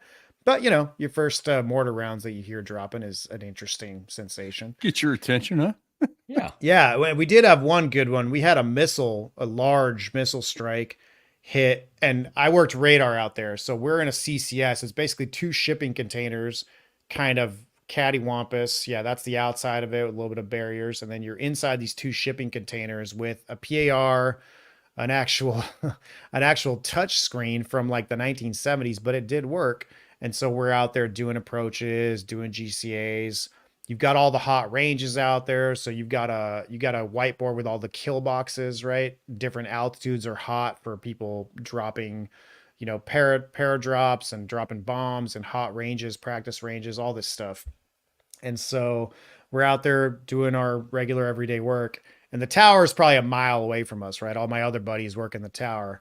And a missile hit right outside the tower. And I remember the feeling still. I was in the CCS, which is kind of has a somewhat pressurized door to keep the noise out. And I could feel the explosion in my chest. My whole chest rumbled. And we were like, oh shit, that was pretty close. And, one of my buddies, I think, was out on the catwalk of the tower. And he was like, I'm definitely going to have to change my pants after this one. So, luckily, no one got hit. But like I said, you get on the Sipper out there. There's like secret chat rooms while you're deployed where you can see a lot of the operational stuff. We had a Predator feed that would show us like actual live Predator footage. You guys might be familiar with this one. We did have what I remember as the Lake Haditha incident, which is a small lake north of Al Assad. And this is wintertime. So, the desert in Iraq in the winter is one of the coldest places I've ever been. Luckily, I worked indoors, but these guys are out there in a 46 and they're flying over the lake. They got grunts in the back going out to do some kind of combat operation and they lose an engine. It's got two engines, they could go down to ground hover essentially over the lake. And so I think they were headed northbound. So they descend down over this lake and, the pilot they're doing their things, right? Aviate, navigate, communicate. They're going through their emergency checklists. And their idea is that they could land on water technically, right? The CH-46 is designed to float. No, it doesn't float. Oh, no. Oh, it It doesn't fucking really? sinks. It flips over upside down and fucking upside down, sinks. about 40 feet below the surface. Yeah. It's fucking great. I stand corrected. It's Okay. great. So they're trying to make it to the ground then for good reason. So they're hover taxiing basically right over the water on one engine, trying to safely make it to the ground. I'm sure they've already called for reinforcements, right? Because a whole team of grunts is going to get in there and have to pull them out, probably destroy the aircraft because it's not going to be recoverable and they're not just going to leave it out there. Unfortunately, the kids in the back who were carrying, 90 plus pounds of gear panicked and decided against the captain's instructions to jump out of the aircraft over the water. And all 4 or 5 of those guys drowned in the middle of winter in Iraq out over Lake Haditha. So I remember us seeing that on the Sipper and seeing the reports and, it's a somber feeling. Obviously people are dying here and there from combat operations, but I'm sure those pilots felt real shitty about it, even though it wasn't their fault because it was an avoidable tragedy, unfortunately. So yeah, that's a few. I got one more, and then we can play you guys the audio of a real good tape. Iraq, interestingly, was the first place I found out that my blood was radioactive, and the Marine Corps didn't want it. So, basically, again, there's a lot of infantry operations out there, out of the base, and they're coming in and out of the wire, going to the hospital. Guys are getting hit. So there's a constant request for blood donations at the hospital, and you would hear it go out over the loudspeaker, right? All B positive personnel report to the hospital, this and that, blah, blah, blah. yeah. And I tried going a couple of times, but you're in the military and everyone's volunteering. So usually if you were more than half a mile from the hospital when they made the call, it was going to be such a line, they were going to turn you away. So one day I'm walking back from chow or something, and I'm walking in front of the hospital and they call for A positive personnel to report to the hospital. I'm A positive. I'm 20 feet in front of the door. So I was like, okay, it's my day. Obviously I need to go in and give blood. So I go in, I wait in line, I start filling out the checklist, right? And it's like, have you had sex with any African monkeys since 1982? And like all these weird questions. They're trying to predict, if your blood is safe to donate or whatever kind of questions they ask. I'm being facetious, but there was a question about African animals. Like, have you been in contact with bats and stuff like that? Sure. And Wait, what about South American monkeys? I think those that are doesn't okay. count. New Asking World, for a friend. yeah, New World is okay. Yeah. So I fill out the questionnaire and I get rejected. And they're like, sorry, we can't take it. And, the nurse or whoever, the corpsman can't actually explain why they just reject me. No, because that would offend you. I guess. And so, I think about it and I was like, there was a question about whether I had lived in Europe between and I'm making numbers up here, but it was something like between 1984 and 1995 or something like that. And I was like, Oh, yeah, I was born there. Chernobyl exploded in 1986, and I Oh. was definitely in northern Italy in 1986. And I remember my mom even telling me stories. Now, that cloud of radioactivity mostly went north. In fact, it affected Scandinavian countries and England a lot more than it did northern Italy. But there was a time, my mom remembers, where the news was like, don't buy produce, don't buy milk for like a week or two. And then they gave the all clear, and my mom was like, "What the fuck?" I'm pretty sure we were eating rice and beans from our storage for a while because my Right. mom was like, "I don't think so. Like that doesn't go away in 2 weeks." And I'd given to the Red Cross like in high school before. I'd donated blood for regular stuff, but apparently for the military, my blood wasn't good enough. So How about that? interesting things you find out in the military. Yeah. All right.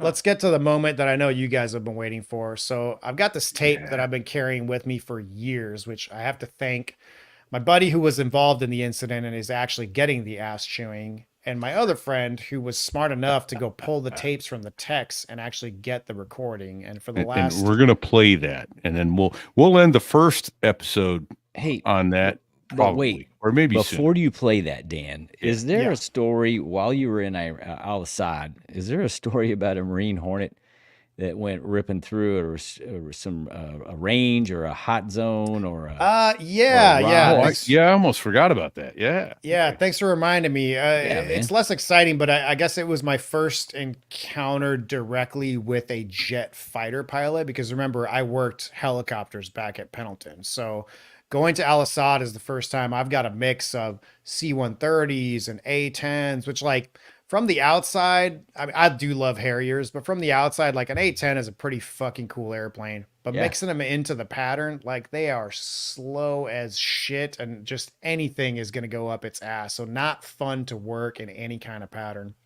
So again, they've got lots of active bombing ranges, mostly for practice. Some of it's operational, but within approaches airspace, which is what I'm working, lots of stuff you have to avoid.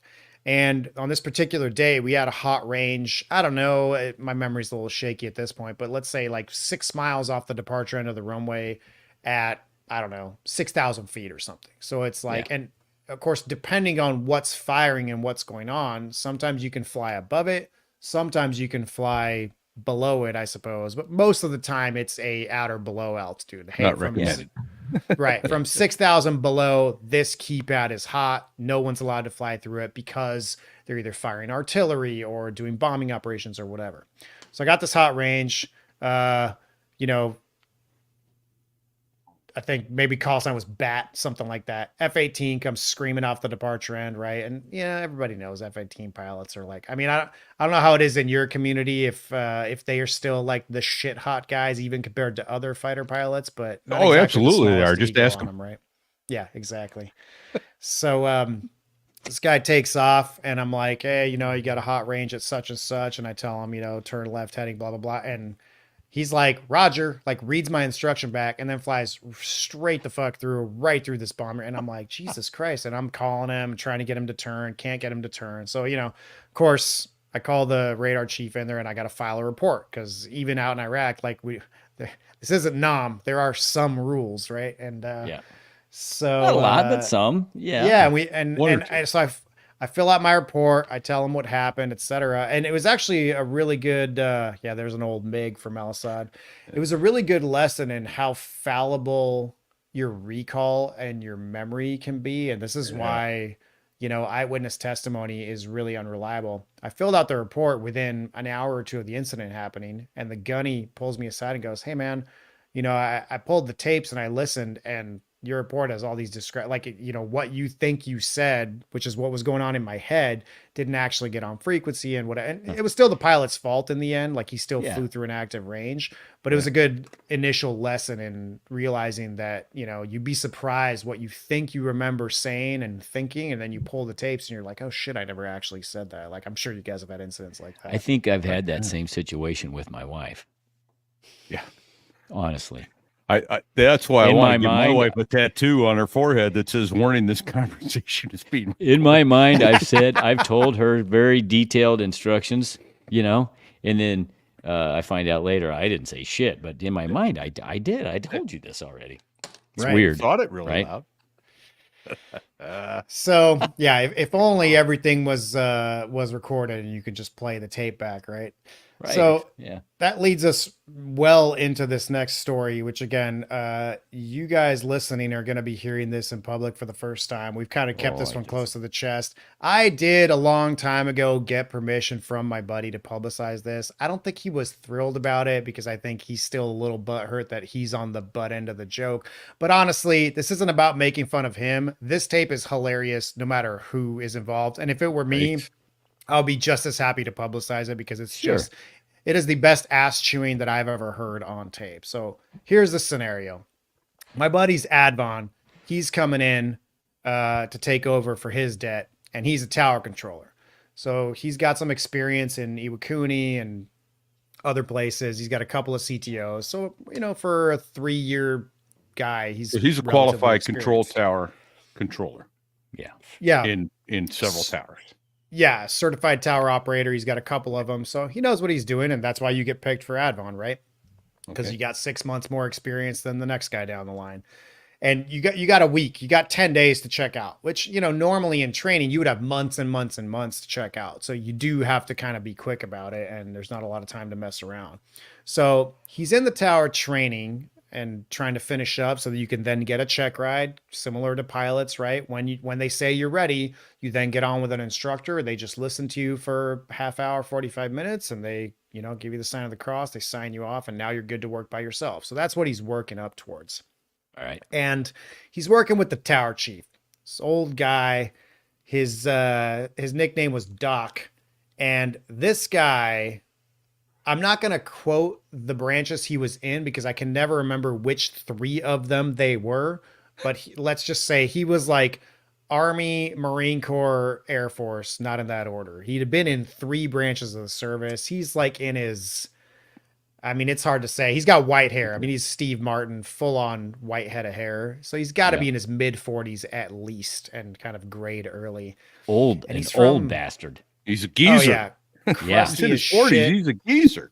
Crusty as shit. He's a gunny, and he's got like, I found out later, he's got like 4 DUIs on his record. And, you know, he used to say the most hilarious, he's from like either Mississippi or Alabama. I can't remember. Okay. And real quick, Advon is advanced party. So again, if you've got, so Max 1, for example, Marine Air Control Squadron 1, right? Part of MAG 39, right? West Coast pack.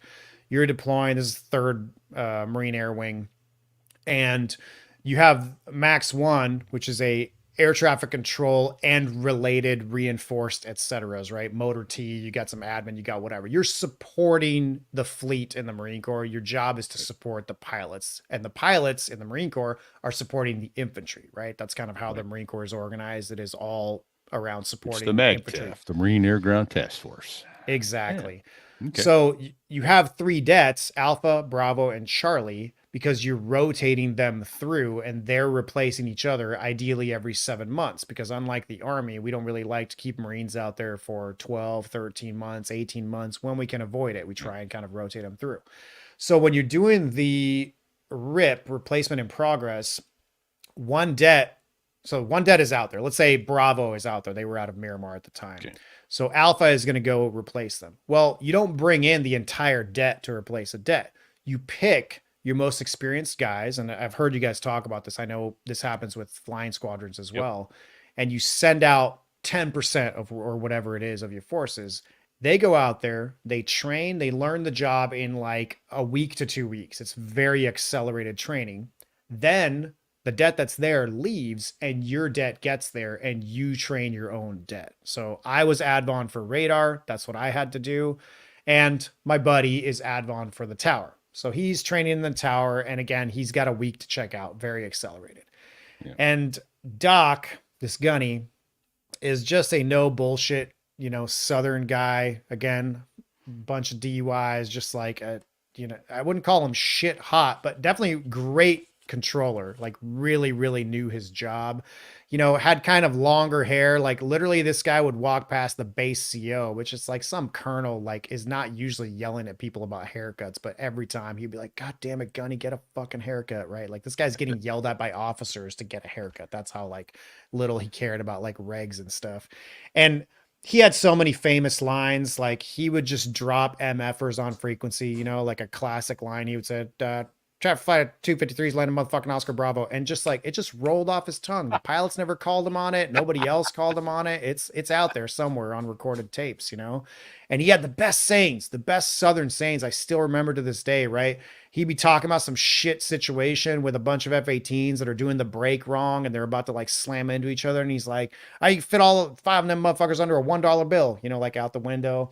Or one of my favorites I still use to this day is, you know, you're about as useful as a screen door on a submarine.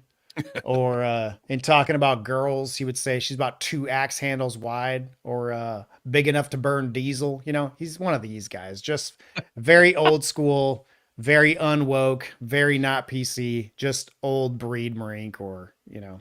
Nice. So, God bless and got all this experience, right? And he's the tower chief. Side note, this guy kicked a couple of sailors out of Iraq straight up. Like we were at some point, we had an attachment of sailors on the Mew or something that came up, and they were controllers, and they came up to train with us, and he lost his patience with one of them and kicked him out of the tower, called their command and said, get these guys the fuck out of here. They have no idea what they're doing. Put them back on the boat. And he kicked them out of Iraq, literally. And when they were leaving the tower, he yelled down at them. He said, anchors away, bitches. So again, this guy was just full of stories like this. So this is the character who is in charge of He's tower supervising my friend and seeing if he can make it through the tower, right? And one thing about training in air traffic is you got 2 mics, the trainee mic and then the instructor mic. The instructor mic has override capability. So when I'm training people at SFO, if somebody's about to do some dangerous, dumb shit and I can see it coming, right? They're trying to launch a plane into another plane. If I overkey him and tell the guy stand by or hold position, my voice is going to go out, not the trainees. That's how most air traffic works. It's a safety precaution, right? Yeah. Out at Al Assad, the mics were not set up that way. So there is no override capability, one. So if your trainee is doing some dumb, dangerous shit, you got to like slap him and get him to unkey and tell him to stop. Like, hey, unkey, right? Yeah, and so then you you can got talk. to key up. Yeah. That's just the way it works, right? And number 2, which is what gets us to this tape, is that the tower environment, the mics are always hot. So this is not normal. In air traffic, you know, if you hit a button for a relief briefing that's recorded for good reason. If you're keying up a transmission, that's all recorded. You can pull it back later. But we don't have what pilots have as a cockpit voice recorder that just records the ambient sound of. And I didn't realize that. I thought you guys were always hot mic amongst yourselves. So in the event of a mishap, they could always go back and go, what were you thinking? What were you talking about? It would So make that's interesting to me. sense, but man, Yeah. the shit that we talk about, that, you know, if I Fair really enough. have to square away the tower, sometimes I'll be like, hey, we're below 10,000 feet. Shut the fuck up. Right. For like a pilot reference. But you know, it's also a high tension environment and we're not actually flying an airplane. So you have to allow a little bit of banter back and forth and, you know, shit talking in the tower. It's very common. What I like to say, like at SFO, shit rolls to the right or shit rolls clockwise, meaning the first position to get busy is clearance delivery. We're all these strips are printing out and you're like, oh, here comes the push, right? So clearance is tubing is a common expression, right? Tubing means you're going down the drain, you're going down the shitter. And so everyone will be talking shit to clearance, but then ground, now all those planes are pushing back. So now ground's tubing and local isn't busy at all. So we're like, hey man, you got time for a question? We're like, hey, you doing all right over there? Right. You're always talking shit to the other person and poking them. And then eventually the shit rolls all the way to the right. And now local's not talking shit because they have the planes. So that's very common. So out in this environment, everything's recorded. It's basically like having a tower cockpit voice recorder. And that's what this recording is. You're not hearing the frequency, which is why in the blank spaces, what's happening is the pilots are talking, but you won't hear that. And the controllers are waiting to talk. So you're hearing both the banter in the tower between controllers from the instructor to the trainee, and you're hearing their transmissions as they're coming out of their mouth, but not on the actual frequency. Yeah. So this guy, Doc, had a habit of being an overkeyer, right? He tended to step on you and talk over you just because he wanted it done his way, even though what you were doing wasn't necessarily unsafe, right? And that's just common. He was an aggressive instructor, and that kind of happens. But again, over there, you've got this weird thing where you can't actually overkey someone. And so my buddy was getting really frustrated and he was in my can, like in our off time, and he came in to talk to my friend who worked in the tower. And he said, man, I'm really frustrated. I feel like I know what I'm doing, but he's constantly overkeying me. And this is the kicker, right? So going into this week's situation, my buddy gives him this advice. He goes, man, Doc's just like that. He's going to overkey you. Just keep talking. If you're confident and you know what you're doing, don't worry about it. Just keep talking and he'll unkey and he'll leave you alone. You just got to act like you know what you're doing, and you know what you're doing. You're fine, right? So he's like, all right. So he's going to the tower with this idea that he's got to be confident. He's got to man up and just stay keyed up, and it's going to be fine. And they've got some weird situation. There's a hole in the runway. I'm not sure if it's from a mortar round or what. And 2 F-18s are trying to join up as a flight, but they got to talk them around this hole in the runway. And that's why it's like not really standard phraseology. It's a little bit complicated, which is not a thing that trainees are good at doing. So that's why there's 10,000 feet of runway instead of 12. Yeah. What does the ATIS say, right? The ATIS has a shortened runway. He's trying to verify all that with clearance delivery. And ATIS is a recorded thing that we hear over and over and over again. It gives you the runway, the weather, all that stuff, and it tells you what runway is being used. So, okay. Exactly. So you'll hear these, they're talking to this flight of 2 F-18s, and they're trying automatic to meet up on transguide information service. There you go. And they're trying to get these planes to line up and get out, which again is a little bit non-standard, which is where you run into trouble when you're a trainee. And my buddy is going into this trying to be confident and trying to stay keyed up. And let's just say it did not go according to plan. Well, here's how it went. Yeah, the 10 by 10, right. East of the C-130. That's why when I saw him pass, I didn't know what I was doing. For future reference. I'm not even giving for future reference. What does the ATIS say? What is the ATIS saying? First 2,000 feet of that would be unusable. Okay. Okay, so the guy with the Cajun accent is the trainee. Okay. The guy who's saying, what does the ATIS say? That is Doc, just to give you the background. Sounds good. And here we go. It may start over. I think I just paused it. Here we go. Aircraft will be departing from the 10,000 foot remaining board. Is that on there? No. That needs to be on there. Aircraft will be departing from runway, no arrivals, runway 27 left. Aircraft will be departing from the 10,000 foot remaining board. 57 can hold its position where it's at. You can check it out when you contact power. Firebreath, sir, sorry about that. A little bit of confusion. You shut your fucking mouth when I key up and talk. I'll bounce my fucking fist off the side of your head like a fucking machine gun going off. Copy 5-6, affirmative. You can back taxi there on runway 27 left from India back down to your wingman. If you're going to say something, you key up and fucking say it. If you don't want me to fucking talk, then key up and fucking say it. Start giving some fucking instructions. Copy 5-6, roger, sir. He's accessing the runway at Lima. He's starting the back taxi right now. We'll get you gentlemen out of here in just a second. God fucking damn it, be an air traffic controller. Fix this bullshit when you see it fucking happening. I'm trying to write a motherfucking eval here. You want to be qualified in this bitch?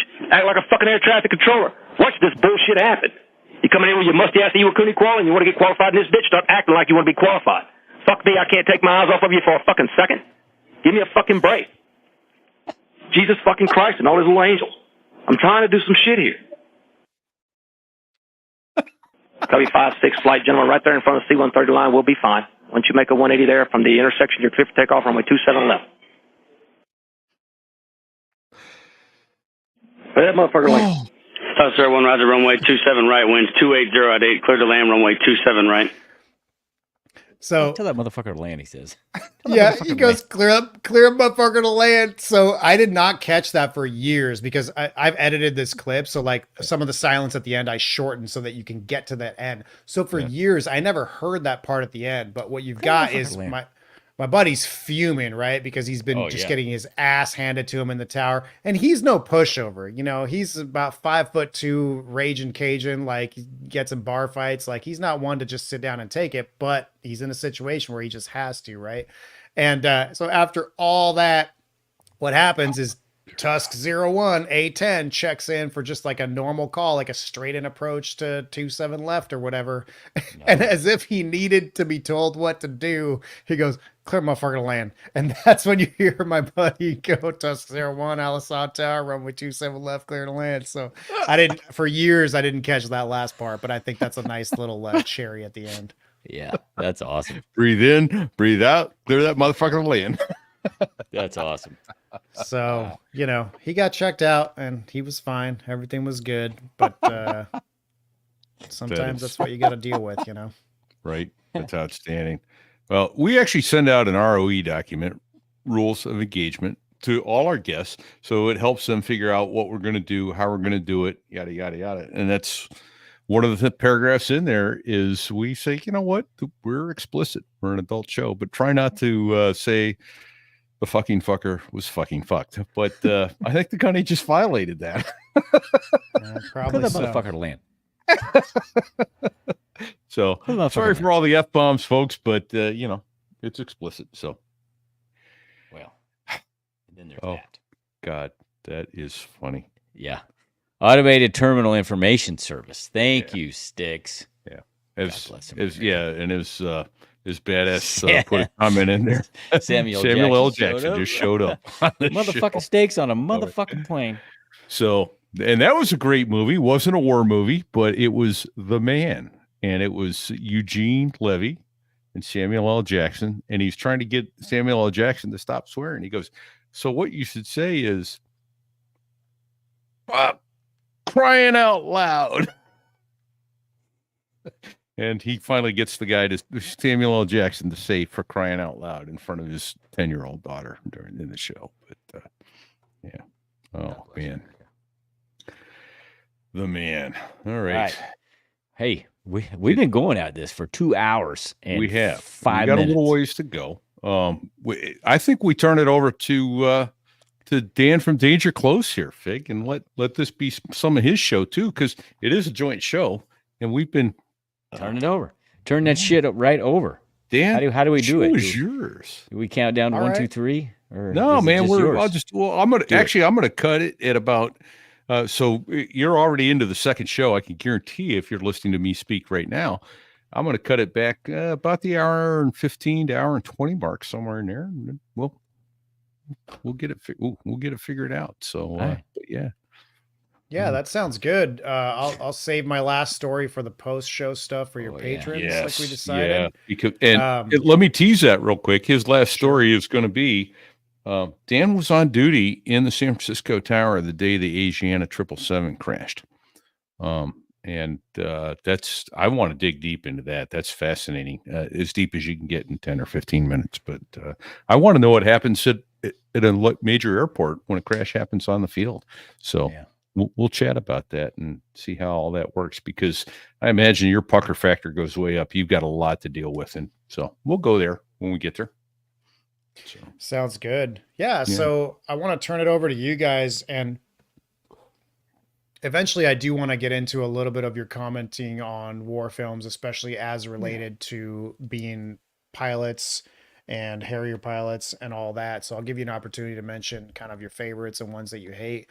But in general, especially for my crowd that hasn't listened to you guys yet, although I'm turning them onto your show and I'm sure they're going to enjoy a lot of you. I've listened to 4 or 5 episodes. You guys do an amazing job. I've heard World War II vets and Vietnam vets, and you guys really have some great stories. So I'm really excited for everyone to listen.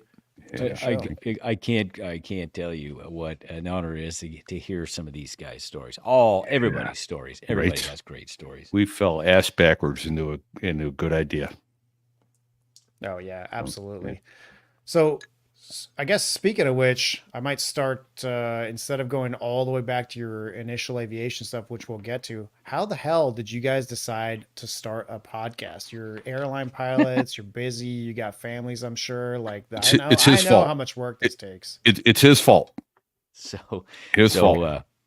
We had a Harrier anniversary 2 years ago in this past April. It was supposed to be April of 2021. April of 21, but they canceled it because of the COVID. You might have heard about that. We had it in April of 22. It was the 50th anniversary of the Harrier. Wow. And so just I'm going to give you a quick Reader's Digest version of that because I don't want to hijack your podcast. for the 3 or 4 years previous to that, my wife had been in my shit because I kept saying, I tell her all these stories that I hear from guys I fly with, from buddies, flying stories, and I would be at a social function with my wife, and not surrounded by any of my aviation friends, and kind of feeling like a fish out of water. And eventually somebody says, "What do you do?" And you don't really want to say, because that usually causes a bunch of questions. But if it's quiet, and I'll tell somebody, "Well, I'm a pilot." "Well, what do you fly?" And then I'll start talking, and then next thing I know, I'm telling a flying story, and the whole damn party's listening to this story because it's about aviation or flying. And so, people that don't know anything about flying, they're captivated by flying stories. So I told my wife, after that thing, I said, I should do a podcast because I hear these stories all the time. I need to have these people tell their stories on a podcast. Now, I don't know shit about how to produce one and all this. And so I'm talking about it for like 3 years. Fast forward, we go to the Harrier anniversary reunion, and I bought a digital recorder with the intent of grabbing a half a dozen stories from some of my peers and then figuring out how to start this podcast. Well, we're at a big social event for the anniversary. Repete walks up to me and goes, "Hey, I hear you want to do a podcast." And I'm like, "Yeah." He goes, "Hey, you want to call it So There I Was?" I'm like, "Yeah." And he goes, "Can I do it with you?" And I said, "Yes." And 1 month later, because of that guy, we had our first podcast, and we've been doing one a week ever since. Yeah. Amazing. Yeah. We, it was nuts. What happened was in 2007, Windows came out with this program called the operating system called Vista. You might have heard of it. And it was such a turd tornado. I went, "That's it. I'm out." And I went and bought a Mac, and I was looking for ways to find out how to use a Mac because I didn't know how Macs worked. And I was actually kind of a squadron guru on Windows. Guys came to me all the time. How do I format my hard drive? How do I get the system to work? That kind of stuff. And I was pretty good at it. And I listened to this one podcast called the Mac Geek Gab. And about a month to 6 weeks into it, I'm going, this guy sounds like he's pretty near me. And by about 2 months, and I go, we've got kids in the same school system.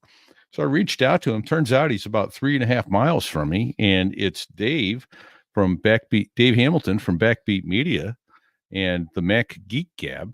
And I said, "Hey, I'm interested in your technical setup and how you do all this." And he invited me in, and I went in and sat in there, and I got to play the peanut gallery because this was all before live streaming. This is 2007. There was not live streaming on YouTube and all that then. And I got invited back. Anytime you want to come in and ask stupid questions, you're welcome to do so. And so I've been doing that for, 18 years now, 17 years anyway.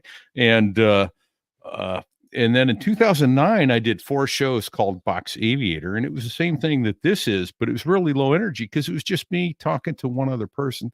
And so it was very much more like this. And so then what happened and bam, when I got this Liberty Risk Fig interested in doing a podcast with me, I went, "Yeah, baby, we can do some high energy stuff and it'll actually be fun to listen to." And the rest is history. So yeah, nice. I mean, you got to have chemistry, right? That's important in a podcast. Right. I've definitely learned that. Yeah. So, and I happen to have the right connections to be able to get the bits and bytes and the on and the off and the ones and the zeros into the technical ether. And Fig has the personality and the ability to converse with anybody. And we've fallen ass backwards into some really great guests. I mean, it's been amazing. And it's been so much fun. We've been really blessed. And, so, listen, I'm not saying that any of our guests are better than others or not better than others and all that. But one thing leads to another. We did a show called We Were on a Mission from God. And he was talking about, I said, "What's the funniest thing or scariest thing you ever saw?" And I stumped him, and he's like, let me think about that. I went, "Okay, have you ever reached for the handle?" "Oh yeah." So he talked about that and almost ejecting. And he was a BN in A6s, and he talked about almost ejecting off the Cat 4, the waste cat on the USS Lincoln. And I went, oh, USS Lincoln. And I remember a BN who got partially ejected. Hey, you know this guy? Oh, yeah, he was in my squadron. And so that was Yogi and Master. And then they started talking about the LSO that waved them aboard. And they're like, you in touch with him? No. And the guy wrote to me a few weeks later and said, oh, I went to safety school with that LSO, and here he is. And that was Nasty. We did 4 shows with Nasty and hope to have him back. Retired as a 2-star, and just the most natural, down-to-earth, conversational guy you want to have a conversation with, and a genuinely good human being who understands how to take care of people and lead them through tough times and good times. And true leader. Absolutely. Yeah. Yeah. Leadership. And then he's the one when, boars. yeah. And Royce Williams didn't have a call sign, but Royce got the Navy Cross for shooting down 4 MiGs in a 1v6 fight. And I read about that and I couldn't find him. And I reached out to Nasty. Nasty goes, yeah, here's his number. Yeah. Oh, it's been, this has just been, and you know what? And now we're starting to get more, it's starting to snowball. More and more guys are coming to us on Facebook and that sort of thing. And we're getting some amazing guests. Yeah. And as Sticks points out, let's not forget One Eye, who that's more Medal of Honor shit there. I'm shocked this man didn't get the Medal of Honor. I know. I couldn't believe that story when I listened to it. It is crazy. Right. That's somewhere in the 60s. One Eye literally flew a helicopter blind. Out of a high hot LZ. Hot muy fuego. Yeah. I mean, Medal of Honor shit just flying a helicopter, but doing it without any eyesight. What are you, nuts? Yeah. So, and here's the thing about that one. Dude needed to match up his tachometer. It was called a tritach, which is tritach has 3 needles in it, and the needles need to match up so he can engage the rotor properly. Well, he's blind. He can't see the tack. So what does he do? He pulls out his fighting knife and breaks the glass so he can feel the needles tachometer with his finger. When the needles line up, he engages and gets airborne. That's some high-level shit right there, dude. Right? Yeah, that's Medal of Honor shit there. He saved 9 Marines that night. Yeah, so, incredible. Speaking of which, I guess we should take the opportunity. I was thinking about this earlier. It's Memorial Day tomorrow, so I would say let's raise a glass to all those who either in their service or afterwards didn't make it through, but we're thanking you and thinking about all of you and your families. So, amen. And by the time you hear this on recording, it's going to be past us. And I saw something today that I'd never seen before, but I really liked it. We don't know them all, but we owe them all. Well, that's good too. Yeah. I had three Harrier classmates that died in our first tour. We were peers. We all went to the basic school together. So here's to Rip, here's to Biscuit, and here's to JJ. Here you go, boys. Indeed. Yeah, I'll throw one out there to my buddy Hastings, who was out there in Iraq with me, and my buddy Lincoln Woods, who both died after the Marine Corps, one in a car accident and one sadly by suicide. But another reminder to all the vets out there that there is a lot of help out there for you. So if you're struggling with anything in life, whether it's your bills or your family or whatever it is, reach out to the VA, reach out to a veteran that you know, and get some help, because it's out there and we're all willing to help each other and make sure that you get through it okay. So amen. And I'll mention a few at the risk of leaving some out because I don't want to. Obviously, Biscuit, Booger, Steve Beguer, Bryce Gerhart, Mark Gilligan, and Dave Brown, Doc Brown. Those are just 4 of the 17 or 18 friends I've lost over the years. And God bless you. Hal Hawkins, who talked me in to naval aviation back when I was the dumbass junior in high school, thinking I don't want to go in the military. So God bless every one of you and your families who gave up so much, who have an empty spot at their table and in their hearts this year and every year. So thank you. Absolutely. So, All right. Well, moving on to lighten things up a little bit. Yeah. Now that Happy we've done time. the important stuff. So I've heard a little bit about you guys, and it's interesting too. I don't talk to officers that much, so it's always fun to compare the enlisted Marine Corps experience to the officer Marine Corps experience. And it's interesting to note that a lot of it is very similar. Like you might have to salute every person you pass by because they're either below you or above you. But in terms of having to find your own way to a shitter or trading toilet paper for a Humvee or a lot of other stories like that I've heard from you guys and your guests. Right. How did you get tricked into joining the Marine Corps as opposed to one of those other better funded branches like the Air Force, they don't have barracks, they have dorms and they have AC and microwaves and an actual budget, because it's not a trope Right. that from Band of Brothers all the way back, or the Pacific rather, with Marines all the way back to the 1940s in World War II. Marines are known to adapt and overcome. You got to go steal equipment. You got to scrub the Army number off of the Army building so that the Marine Corps can take it over. Like this is a very common thing that I know is the case. Yeah. So how did you guys get tricked into the Marine Corps?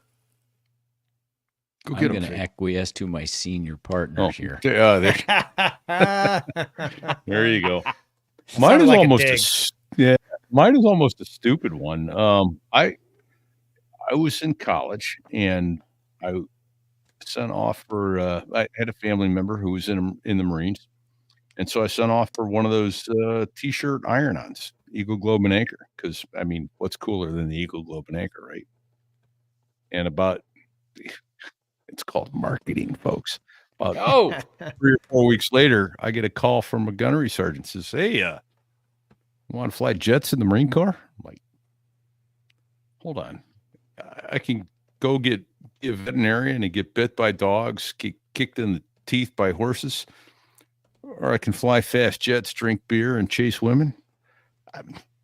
Which of these career paths should I choose? And so that's how I wound up going to PLCs. Like 5 weeks later, I'm in Quantico, Virginia. In Quantico, you still owe me an apology, you bastards. And the rest of the district. Yeah. What's PLC for the audience? Oh, I'm sorry. Yeah. So platoon leaders class, which is the officer candidate school. That's, as I mentioned earlier, you go between your freshman. Well, you can go anytime, but between your freshman and sophomore year, and then in the summer between your junior and senior year. And then when you graduate, you get commissioned and then go to 6 months of the basic school before you're allowed to go out and learn how to be a Marine. Right. Yeah. Yeah. I went to the PLC program as well, except I went 1 10-week summer between junior and senior year of college. And honestly, I didn't intend to go in the Marine Corps to fly. I got sick of college about 18 months into my collegiate experience. I'm like, this is stupid. I'm going to go in the Marine Corps.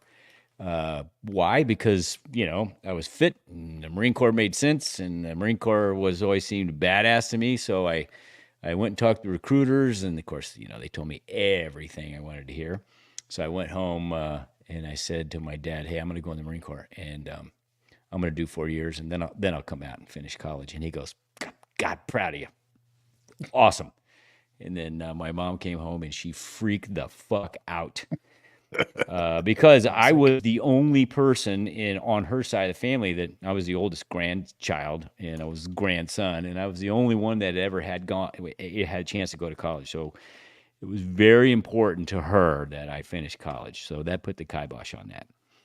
So fast forward, I'm at a college in Missouri that has an aviation program, and I got my pilot's license, and I was working on my commercial, and walked through the student union one day, and there's a Marine captain standing there with the red tablecloth, and he had a picture of a Harrier and like an F4 and an A4, and I stopped, and I looked at it, and he goes, "Can I help you?" And I said, "Yes." And I said, "I want to fly that." He goes, "Are you serious?" And I said, "Yes." And then he said, "Well, can you run a PFT?" And I said, "Yes." "Well, what the fuck is a PFT?" And so 30 minutes later, I'm running a PFT with this dude. And then I threw up while we were running because I just had biscuits and gravy at the student union right before I met him. And so as I'm running and throwing up, he goes, "You want to stop?" And I'm like, "No, I don't want to stop." He goes, "Save the chunky parts for me." Yeah. As I'm running, and he was an infantry officer. And as I'm running and throwing up, he goes, "You want to stop?" And I'm like, "No, I don't want to stop." And so when we got done, he goes, "That was badass. That was badass." And so he was in my corner from that day forward. And so he really helped me with the paperwork and everything, put a package in, and then the rest of the story. I got an aviation contract. And I went to officer candidate school, and they tried to make me quit, but I wouldn't quit. And I was so pissed when I left officer candidate school, because I didn't get commissioned that day. I had to go back and finish my senior year. I was so pissed that they treated me so shitty that when I got back to college, I called this Navy officer recruiter who'd been kind of hounding me to go in the Navy and fly. And I said, "Hey, I just got back from OCS. I graduated." And he says, "Hey, congratulations, I said, "What do I got to do to get a commission in the Navy?" And it was quiet for like 5 seconds. And he goes, "Well, you got to go to Navy AOCS." And I go, "Oh, yeah, well, fuck you," and hung up. And then I got commissioned when I graduated from college. And, well, here we are. So yeah, let me just add to that I tried to go in the Navy too, but I may or may not have worn some steel bracelets at one point during my junior year. So the Navy was no longer interested. What? I don't understand that. Wait, what? Huh. Yeah. Everything was dropped, all charges dropped, but Now, to our defense, neither one of us had any idea that there was something out there called the Air Guard. Now, I learned all this way later after the fact, and holy shit, that may have been a game changer. If I'd have only known about the Air Guard then. All right. I've often said, and I tell my daughter, who's a junior at Riddle right now, or just finished her junior year at Riddle, I would committed any felony possible to get a slot in an Air Guard, flying Vipers, flying Eagles, flying C-130s. I mean, oh my God, it is the best deal going. If you're listening to this, you think you want to fly. Yeah, I still think it is. If you're young and you're finishing college and you want to fly, if you can get a job in the Air Guard somewhere flying airplanes, go do it. And you're a fool not to. That's my personal opinion. Would I go back and do anything different? No. Yeah. Yes, it is, Sticks. It is what kept me from the Navy, was something to commit felonies. So. I'm going to cut all of this part out of my version of the show because it's not pro Marine Corps enough, so I can't be repping the Guard on our show. Fuck those Guard guys. Those Guard guys are fags. Right. And I can say that because I finished my career in the Air Guard. I was the commander of a squadron at the end. And so I can say that. It's okay. So it sounds like Fig actually did pick Harriers early on. Repete, maybe you didn't? How did you end up at flying Harriers? No, so I was... And also, if you could, for the non-initiated, describe a little bit in your own words kind of what a Harrier is and what it can do.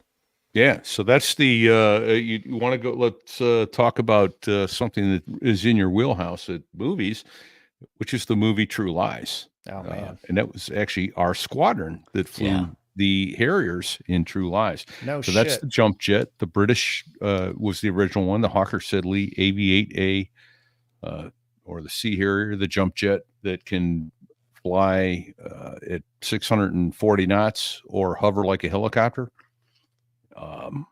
And it's a single engine, single seat, light attack jet.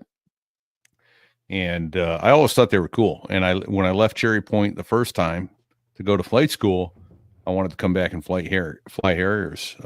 When I got to the boat, which means I did my carrier qualifications in flight school, I went, I think I want to fly Hornets. So I could always go Hornets to Harriers. But going from Harriers to Hornets in the Marine Corps is next to impossible. I know, 4 guys have done it. So yeah, there's a picture for the live stream on YouTube of Arnold Schwarzenegger standing up in the cockpit of a Harrier, grabbing his daughter's hand, because that could happen. Anyway, yeah, so much really, Hollywood. Yeah. But yeah, no. So I got to the basic school, and it turned out in the summer of 1984, fall of 1984. They had about 400 Marine lieutenants with flight contracts, and they had about 75 slots for Marine lieutenants to go to flight school. And they went, uh-oh, what are we going to do? So they decided they were going to send us all to the fleet for a year to a year and a half, maybe 2 years, and slowly feed us back into flight school. And they said, but don't worry, no one junior to you is going to go to flight school before you, which turned out to be a total lie, because guys in Delta Company, which was, 4 companies behind the 6 companies they pulled out of the loop, went straight to flight school. Wait, they lied to you? Yeah. Can you believe Hard it? I was to shocked to find gambling in that casino. So, yeah. So they said, what we're going to ask you to do is, and by the way, so that was for those guys who could maintain their flight contract through a physical. Well, they took me into a room and they put up these little Scrabble tiles in a slightly darkened room. And I got 32 out of 32 letters in my right eye, or in my left eye. And I got 30 out of 32 letters in my right eye. And that was a failing flight physical. Wow. The docs, he's putting these little letters up on a board 6 at a time and holding them up against the wall. And, I'm covering my left eye and that's an E, that's an O. And I only got 30 of the 32. Nope, you failed. And the second time I came back, he goes, oh yeah, I remember you. Yeah, you're not going to get your flight physical. You're not going to pass. And of course, in that time, I only got 31 out of 32 in my right eye. It's like, oh, son of a bad word. And they're at that point, they're going, well, if you'll DOR, you'll get one of your top 3 choices. DOR is drop on request. Your flight contract, you'll get one of your top 3 choices, and or you can resign your commission, leave the Marine Corps, go back and be a civilian. Those are your 2 choices. And so I went, well, geez, what do I do? And at that point, I went, all right, I'll DOR, but I want air traffic control, air defense control, or aviation supply. And so the whole thing went out, all the paperwork went out for all these guys who DOR'd and gave up their flight contract. And about 3 weeks later, everybody gets their MOS except for me and 3 other guys in my platoon at the basic school. What the hell's going on? We don't know. We'll wait like another 3 weeks go by. Finally, we get our MOSs, the 4 of us. Mine was ground supply. They're like, well, yeah, your paperwork got lost, but it finally made it up there, and they didn't have any of those 3 MOSs. But so they gave you ground supply, which is like aviation supply. I'm like, no. Counting helmets ain't like counting airplanes. Sorry. Different MOS entirely. And so I wound up doing a congruent, which is a congressional inquiry, and going, hey, how is it that someone who was a civilian when I was a lieutenant gets to pick their MOS ahead of me because they lost my paperwork? And they came back and gave me a Hawk missile job as a, here's a job in the air wing, and it's not ground supply. And I went, okay, it's acceptable, close enough. And so I was a Hawk missile air defense officer for just shy of 3 years before, and I kept applying to flight school over and over and over again, every 90 days in accordance with Marine Corps orders. And I was, this is hilarious, actually. I was less than 3 months from separating from the Marine Corps and going and being a civilian again when I got orders to flight school. And I thought it was a revenge trick by a buddy of mine who had gone out on a debt, and he was a real clown. And so he was always screwing with people. And so when he came back from a debt, we had a Navy doc, go down to the battalion executive officer's office and set himself up there in his dress blues and call him in. We called him in from the strip, which was about 1/8 of a mile away. Come up to the front. Navy doc wants to see you. He goes in, and this is a great guy. He's a Naval Academy grad. He goes in, stands at attention, reports as ordered. This hospitalman, first class, HM1, goes, relax, Lieutenant. I'm an enlisted man. You don't have to call me sir. We have this contact report while you were in South Carolina on a debt. you were out. Well, we went bowling and we met some girls at the bowling alley, but we're using public bowling balls, sir. And so it all devolved from there. And I was pretty sure at the time I got my orders, he was working at wing headquarters, and I was pretty sure he was screwing with me to give me orders to flight school that were going to be bullshit. And they weren't. He wasn't screwing with me. They were genuine orders. So that's how I got to flight school. I just kept reapplying, and eventually I got it. So because you were figuring at some point eventually you were going to memorize all the letters, and then whether you could see them or not, you were going to get a 32. Yeah. So listen, when I got screwed over at full disclosure, when I got screwed over at TBS, my vision was 20/20, no doubt. Right. In my mind, I could, like I said, it was a Scrabble bullshit test. And by the time I was a senior first lieutenant at Pensacola and going through flight school, I was having to do what's called orthokeratotomy, which meant I was wearing hardened contact lenses, and I could take them out and pass an eye test for about 45 minutes. Wow. And that's how I got through the flight physical at Navy Pensacola. And they were ready to drop me. I got the NAMI whammy, which is the Naval Air Medical Institute whammy, which they did a randomized, they did it. But if you went through as a first lieutenant, they pulled you and they went, you're not eligible. You failed flight physicals. And I went, no, I DOR'd, which means I can still take a flight physical and go back. And they went, oh yeah, you're right.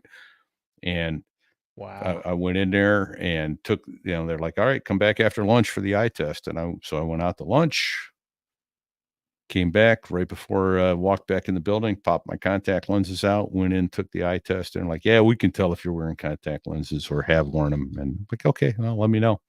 And passed it. And I made it through every flight until my last flight in flight school was my first down, my first unsat. And that pushed me into the following month. It was carrier call. That pushed me into the following month. And it was Dave Brown, Doc Dave Brown, who died when Columbia broke up on reentry. He was a Navy doc who talked his way into flight school through his monitor. And I said, Dave, man, I'm screwed here. I got to take another flight physical. I said, I'm not sure that the contact lenses are going to work anymore. He goes, they've invested so much money in you. You're not going to screw with you. He goes, I still keep my medical stuff up, like every Tuesday on base. So come in next Tuesday. I'll give you your flight physical. And so I went in there, and female corpsman sitting there, and she's giving me the eye test. And she's like, okay, what do you see on line 7? And I'm like, E-O. Does that O look a little bit like a D, sir? I meant D. Okay, good to go. And the following week, I got my wings. Wow. And by the way, after you get your wings, you don't need to see 20/20 anymore. You just need to be corrected to 20/20. Right. And to this day, I see 20/15 with my glasses on. So corruption and chicanery is the answer. Absolutely. If you ain't cheating, you ain't trying. I mean, it is a good reminder about how it's easy to look at someone later in life who's successful and has a career behind them. And I think for all of us who are normal, modest people, if we can pull you aside and have a real conversation, you say, look, I got to the right places at the right time, and I worked hard when I needed to work hard. But I don't think anyone's out there denying that it takes a lot of luck and a lot of help from other people to get to where you are. Absolutely. And, and the other thing I'll say about that is that, it takes a lot of luck. It takes a lot of hard work. And I think it's kind of screwed up now. And I hope the pendulum swings back a little bit, because my understanding is unless you have a 4.0 and a mechanical engineering degree or an aerodynamics engineering degree, it's tough to get a slot in naval aviation. And you know what? I've got a bachelor's of art in history. And I'm telling you, there are guys out there like me. We aren't the greatest mathematicians. We aren't the greatest engineers. We have a desire to fly airplanes and the ability to see the 3D world around us. I never got airsick in my life, not once, no matter who was flying, whether I was flying or somebody else was flying. And I just had this innate desire to be in an airplane and controlling the airplane. And I think that is far more important than can you do differential calculus. Mm-hmm. Yeah, I agree. And the FAA has been on the controller side. The FAA has been trying to figure out how they can spend their money to predict who is going to be a successful air traffic controller. And they have gone through so many different testing methods and everything like that. And even back when I was in Pensacola, the trope was the number one guy in the class in academics is going to wash out in actual training. And it wasn't 100% true, but it did happen all the time because a lot of it is just gut and being able to, again, our jobs are different. Air traffic and flying planes are two different jobs. They're not as different as you think. They really aren't. They have a lot of related skill sets, and a lot of it is related to not panicking under pressure and being able to visualize things and being able to be 2 steps ahead of either the machine that you're flying or the machines that everyone else is flying. But that's hard to gauge in a test. You know, the government's still trying to figure that one out. Yeah, no, I totally get that. No, So I think it goes back to is there a multi-dimensional, maybe even 4D, you know, so it's not only, you know, length, width, and height, but time. Where's that airplane going to be relative to where it is now? And it's just as it takes that ability to think ahead as a pilot, it takes that ability to think ahead as a controller. There's no doubt in my mind that that's one of the more difficult jobs out there if you don't have an innate ability to see the future, for lack of a better phrase. Yeah, I tell my trainees all the time, like, your job is to predict, and the seconds and the timing is different, right? 5 seconds to a Harrier pilot is one thing. 5 seconds to a controller is another thing. So in the space of like a place like SFO, my goal with my trainees is like, look, first of all, what happened in the past doesn't matter. You're only working in the present and the immediate future. Your job is to predict what is going to happen in the next 30 to 60 seconds based on logical deduction and experience and what I'm telling you if I'm your trainer, right? Like, you're taking all of that time and experience, and you can make some deductions and base your decision making on that. And another thing I've taken from listening to fighter pilots that I've heard probably on your show and in other interviews as well, and I tell my trainees all the time, an 80% good decision right now is better than 100% correct decision 2 minutes from now, right? Yep. Like, there is shit flying and happening and moving, and you got to be able to make a decent decision right now and move on with your life, right? And one other quick thing I'll add to it, it goes to, and for somebody who is under 30, they don't know this name or may not know this name, Wayne Gretzky, who is arguably the best guy to ever play the game of hockey. His natural ability was what? It was not to skate where the puck is, but to skate where the puck was going to be. And so he met the puck where it was going to be, and he was able to grab it and shoot. And I think that applies to controllers and to pilots and aviation in general, to know what's going to happen in the future. It's not a given, but some people can see it and some people can't. I'm not saying I can naturally see it. I just had such a desire to be in an airplane and control it that I wasn't going to let anything stop me. And if I couldn't do it in the military, I was going to do it civilian.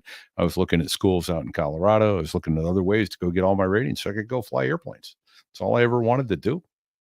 Oh yeah. And I think, I know we're going to wrap up my questions here so we can get to your post-show stuff. I know we've been on for a while, but I know when it comes to leadership that, you know, one of the things you're looking at is to kind of be able to guide people in the right direction. And I know you guys have experienced that as both as aviators and as officers, but I think personally, I don't know how you guys feel in terms of having a Harrier trainee or a pilot under your wing, literally. But for me, I'll take work ethic and perseverance and all of those intangibles over natural quality 9 times out of 10, you know, because I've seen the controllers who come in and it comes easy to them, but they got shitty work ethic, and also like there's something to be said for struggle. I think something, you know, I joke around with my friend at work all the time. My friend Gary, who's a helicopter pilot, lots of experience, been an AMT, similar to Styx, actually. He has a similar background except for the engineering part. And, you know, it's like, it's just, you gotta push and work hard at it. And I think, I struggled a lot in my training at SFO. When I walked into ground there, I had no idea what I was getting into. And my experience in the Marine Corps did not prepare me for ground control there. But I'd rather have someone now. now when I have trainees, I would rather have someone who has struggled through something than someone who's never failed and never struggled, because then they don't know how to deal with that. They don't know how to deal with failure. They don't know how to deal with struggle. And that's important. I mean, I think that's part of what makes you successful. And I think if it weren't for my failures, I wouldn't be as successful as I am now. Oh, but before you go and hit up Fig with, you know, how he got into flying Harriers and all that too, because you got to talk to, brother. Why? I'm having fun just listening to you. I know, right on. I hear you. But so, what was the biggest difference? You said you weren't prepared for what you found when you walked into the SFO tower. What did you expect to see versus what you saw? What was the big difference? I mean, for really ground control. I mean, ground control is just a hornet's nest there, and working at Pendleton is really the only tower ground experience that I had. Single runway, like 3 taxiways, just doesn't compare, right? Not multiple airplanes taxiing at the same time a lot. Not like that. And air carrier is its own experience as well, you know, and there's to be said, it is nice dealing with military pilots, because generally Marine Corps pilots are professional, you know, they know their shit, they know the books, and their phraseology is pretty decent. I'm lucky I don't work a place like San Francisco and you got a bunch of Coast Guard pilots you got to deal with. Well, I'm thinking more of the GAs, all the rich guys flying into San Francisco that fly out a signature, flying for, you know, rich people and whatever. And some of them are great, but some of them are shitty. And statistically, if someone's going to screw up on ground, turn the wrong direction, whatever, it's going to be a general aviation pilot 8 times out of 10. You know, also airports are built over decades. And I think the taxiway signs and all the signage at SFO is designed for like a 777, 747 cockpit, generally speaking. So the lower to the ground you are in a citation, the less of a bird's eye view you have, and the harder your job is in terms of making the right taxiway. And you look at the map, there's like 4 hotspots, right? There's one section right there in the armpit of the 4 runways where it's like 7 taxiways all meet in the same place. So, you know, it's just unique and has its own challenges, but I mean, I'll pass it over to Fig. My next question was going to be I wanted to hear your most oh shit story from flying, whether it was combat or airliners. But if you want to throw Harriers in there as well, Fig, go ahead. But I wanted to hear that from you guys. Most oh shit. Well, I got an oh shit story for you, but it's not from flying Harriers. It's from flying C-130s. Is that okay? Hell yeah. Because I got some oh shit Harrier stories, but you know, they can't be collaborated because I was by myself. This is one that no one saw me. You can't prove a thing. Well, so you know, I did have you know, we asked people, hey, how many did you ever have your hand on the handle? And I actually had my hand on the handle more than once, and at one point He's talking about the ejection handle here, folks. Yeah, the ejection seat handle. I actually started pulling on it and got it out of the detent. And so this is the story. It goes like this. I was doing a post-maintenance check flight in a T-45 Goshawk down in Kingsville, Texas.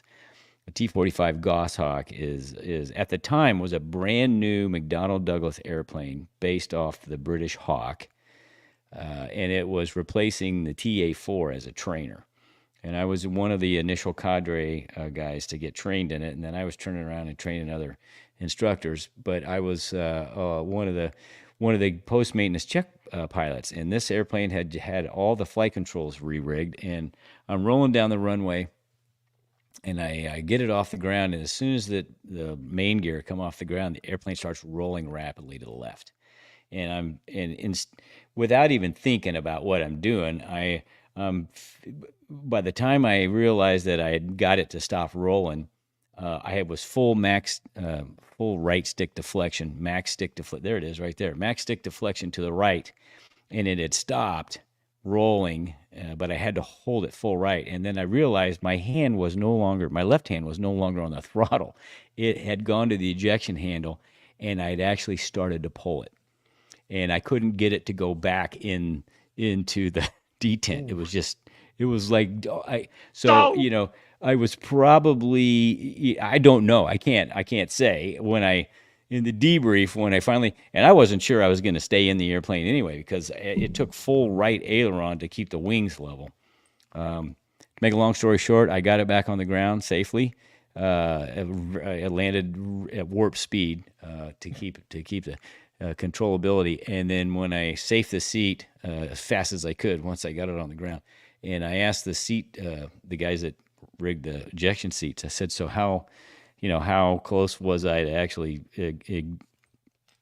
going for a ride? Going for a ride, and they said it could have been a millimeter, or it could have been a centimeter, but you were right there. Oof. Man, yeah, I can't okay, imagine that. But the initial story that popped into my mind, I'm flying a combat mission in Afghanistan, and in a C-130, we've got, I don't know, 60-some Army paratrooper guys in the back, and we're taking them into this little fob right on the Pakistani border called, the fob was called Sharona, and it had a 3,000-foot gravel strip, and it was uphill, one way in and one way out, because you had to land going uphill, and you turn around and take off going downhill, and you couldn't really go around because there was giant mountains right. You were surrounded by giant mountains. Yeah, it was a box canyon, and so I'd been in and out of there a bunch, and it wasn't really a big deal, and we did almost all of our flying at night. So we're flying on the night vision goggles. We called them NOGs, and it was, like I said, it was like 2 a.m, and we were landing on this little gravel strip, and right about and by the way, there's a giant ditch off the end of the runway. When I say ditch, it's probably a 50-foot drop off with a big probably in the winter and the rainy season it's full of water. It's probably a river, but there wasn't any water. This was the summertime, and right about 50 feet before, seconds before we were going to touch down in the box, in the 500-foot box we have to land in, we got lased, and at the time I didn't know we were getting lased. All I knew was the cockpit got real bright, and the aircraft defense system started putting out flares on its own, and some of the flare buckets were up under the cockpit, so I was getting this boom, boom, boom, boom, boom, boom, boom from underneath my feet, and somebody getting to you, what does getting lased mean? Like, what are you expecting is happening on the ground? Well, at the time, I thought we had some kind of shoulder-fired missile shot at us because it lit up the cockpit. I thought it was at close range, but what it was a laser. Probably some kid, down in the ditch hit us with this green laser. Of course, when you're on night vision, a laser is like the sun. And it also, like I said, it set off the aircraft defense system. Well, so everybody screamed in the cockpit. I say everybody. It was probably just me that screamed. But and then I realized it was a laser. And I said, it's a laser. It's a fucking laser. And we landed like boom right after that. And then the troop commander comes running up because all of the flare buckets on the airplane were putting out flares, and it got really bright outside, which also didn't help the NOGs. And he comes up and goes, what the hell just happened? And I said, well, somebody shot a laser at us off the end of the runway. He goes, we're going to go get him. And as soon as we, landed and put the ramp down, they all took off. So that was kind of fun. Wow. Oh, man. All right. Well, I tried to keep my questions as interesting as possible, but I think it is important for anybody listening who's younger and thinking about joining the military. I had kind of a two-parter for both of you guys, and I would love both of your answers. So part one is, what are some things you learned or pick, one or two, as Marines, as leaders and officers, and as pilots that you can think of that you apply in your everyday life now, be it as a professional or personal? And then secondarily, what would you say to young kids and their parents who are thinking about joining the military? How do they figure out if that's the right choice for them? It's kind of a two-parter. Go get them, Fig. Well, the second part's really easy because I do a lot of mentoring with young people about that subject. But let's tackle the first one. We're all Marines here. And, if anything else, the Marine Corps changed us in some way. And you're never the same person you were after you've gone through that change. And so I would say I am become much more disciplined than I ever was before. And the attention to detail that I learned when I was in Officer Candidate School has been my saving grace as a professional aviator. Because attention to detail, when you start getting lazy and not being focused, that's where things go wrong. So I use that every day in my everyday life. And as far as joining the military, I always ask, what is the goal? What is your goal? Is your goal to get your college paid for? Do you want to do it as a career? And so I go down this list of questions, and I get them to talk to me so I know where we're going. And the bottom line is, they mature, young people mature so fast after being brought through that process that all branches of the military really do it. They break you down, they take away your individuality, and then they build you up as a team and teach you what it means to work as a team. And then they give you back, your individuality again, and you're different after that. So, it doesn't matter what branch that is. The process is pretty much the same. I think the Marine Corps is probably the absolute best at it, but that's just my humble opinion. And then, I guess the biggest thing about going in the military is you've got to realize that when you raise your hand and take the oath, you are signing a blank check to the United States to be payable by up to and including your life. And if that is something that you are hesitant about, then the military is probably not for you. Because if you're in the military and there is a war, you are invited. You're cordially invited to join. Yes, that's right. Did they? Your RSVP is already yes. Yeah. That's a great answer. I'm going to pass it to Repeat here, but I wanted to ask you guys, did they already use the colored tags at the recruiter's office when you went in? You know what I'm talking about? No. I don't know. It's right in line with what Fig is saying. And, it's funny, for as much shit as we can talk about recruiters lying and all this, when I look back on it, I'm kind of like, man, a lot of the methods they used, though, did end up getting people in the right place where they needed to be. And one of the things they showed me were a bunch of colored tags, like on a keychain. And each tag had a thing on it, either tangible or intangible. So like money for college, respect, honor, career, et cetera, et cetera. And they were different colors and you didn't know how they were coded, but all the Marine Corps ones were black appropriately. And they were all intangibles: honor, courage, commitment, perseverance, blah, blah, blah. And then all the other branches were like money for college and technical aviation skills and, blah, blah, blah, all the fancy stuff that the Air Force gets. And so, like in an initial conversation, which is what Fig's talking about, they wanted you to pick at least like 3 out of 5 of them to be black, to know that you were actually interested in the Marine Corps for the right reasons. And, at the time, I'm sure idealistic as hell at 19, all of mine were black, but it kind of makes sense. Awesome. Repeat. Oh, yeah. So, I'm going to dovetail off of what you just said, and then I'll go back and answer your question. It's one of my favorite stories. When I was I was the executive officer of Bravo Battery at 3rd Land Battalion, and our battery clerk was, I won't say his name because I'm not at liberty to say it, but it talks about his recruiting experience. His grandmother was Mrs. Cleaver, Barbara Billingsley, also in the Airplane movie. Who actually Mrs. Cleaver, Barbara Billingsley. Yeah. Okay. Yeah. Who spoke jive in the Airplane movie? I speak jive. Let me.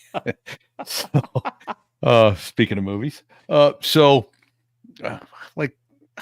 how is it you wound up here? He says, well, I went to talk to the Coast Guard, and guy was at lunch. This Marine Corps gunnery sergeant calls me in. Says, hey, sit down, relax. And then he shows me this recruiting video. And, there's guys, they're rappelling out of CH-46s and getting in these Zodiac boats and then rushing ashore and then climbing up the side of buildings and mowing people down with machine guns, bad guys down and stuff. It's like, that's pretty cool. He goes, yeah, that's what I did. That's what I did in the Marine Corps. Now I'm out here on recruiting duty, but he goes, oh yeah, well, what are you? He says, well, I'm a gunnery sergeant. He goes, well, I want to do that. So he enlisted to be a gunnery sergeant. And he said he's about a week into boot camp when he is in a class on the rank structure, and he realizes he's probably not going to be a gunnery sergeant for a while. But he could have made it. Could have been. That's right. There she is. There's Barbara. Yeah, Barbara Billingsley, sweet lady. So yeah, that was a great story. Yeah, he got I'm a gunnery sergeant. Oh, I want to do that. So couldn't even become a master gunnery sergeant because the Coast Guard recruiter wasn't there. And remember, Spice had the same kind of deal. He was going, wasn't he going to sign up for the Navy or something like that? And the Navy guy wasn't there, but the Marine recruiter was there. Yep. And the Marine got him. Yeah. So, too funny. So how'd I get the Marine Corps? What is it about the Marine Corps? It goes back down to, I think teach, number one is small unit leadership. The way the Marine Corps works and why it works so well, right, is all the way down to an infantry platoon. Fire team. You've got a fire team, and that's 4 Marines led by 3 Marines report to 1, and those 3 fire team leaders report to a squad leader, and those 3 squad leaders report to a platoon leader, and the 3 platoon leaders report to a company leader, and so on. That triangular pyramid goes all the way up, and they teach that small unit leadership and expect independent thinking. And like you were talking about, you're the guide on, and it was kind of falling on the guide rather, and it was kind of falling on you to make a decision one way or the other. Hey, right, wrong, or indifferent, you were going to make the wrong decision because you were a recruit at recruit training. But the fact you made a decision. You made a decision. That's right. That's right. That's what they teach. Make a decision. And somewhere in here it was said, a decision, a wrong or an 80% right decision now is better than, a perfect decision 2 minutes hence. So, it all boils down to those traits of leadership that the Marine Corps preaches, and 2 that have always struck home with me are lead by example. Who are the best leaders that I've ever been around in the Marine Corps that were senior to me? They were those who were willing to, for lack of a better way of putting it, clean the toilets. Doesn't matter that the guy was an 05 or an 06. He's willing to clean the toilets. He's willing to do the shit work that it takes to show, what, I'm in this with you. I may be in the lead position, but I am, Sticks often puts it as a servant-based leadership. I'm the guy that falls on, but I am the one who is going to make a decision, and I'm going to take the shit when it starts coming downhill. I'm going to be the shit screen. I'm not going to let it fall down on you guys, and I'm going to be putting myself out front. So I'm going to lead by example. That's the one thing. And then the other thing was the integrity. And it goes back to what I learned by watching that guy get bounced out on his ass for taking 2 pieces of bread and lying about it. He'd have been fine. He could have retired as the commandant of the Marine Corps probably at some point in time. He had the stones to stand up and go, you know what? You told me to take 1 piece of bread. I was hungry. I took 2, make me do extra push-ups. I'm on it.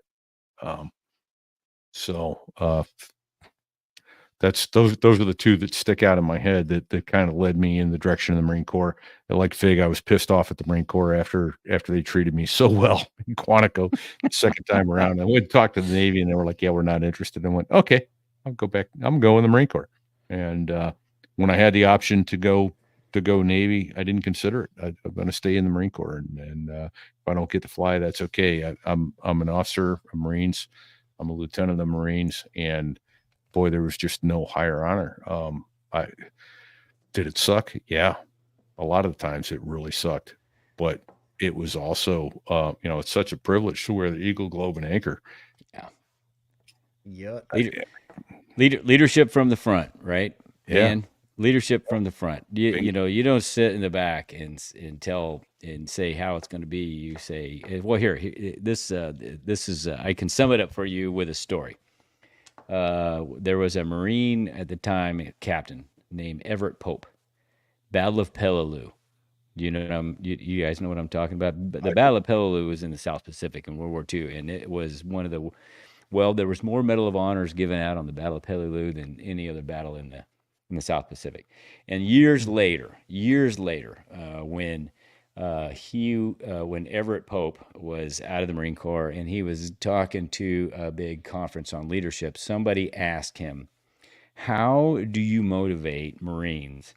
Because back then, you didn't just do one amphibious landing and fight on one island. If you lived, guess what? You were gonna refit and go to the next island and do it again. And so these Marines that he was leading were over and over doing this. So they said, there's a picture of him right there. He was a Medal of Honor winner himself. And they said, how do you... These guys were getting mowed down like you saw in Saving Private Ryan. So the question door was, falls down, they start what taking did rounds you, to the head.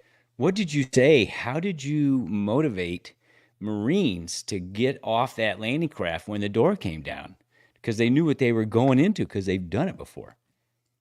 And he said, follow me. Two words. Follow me.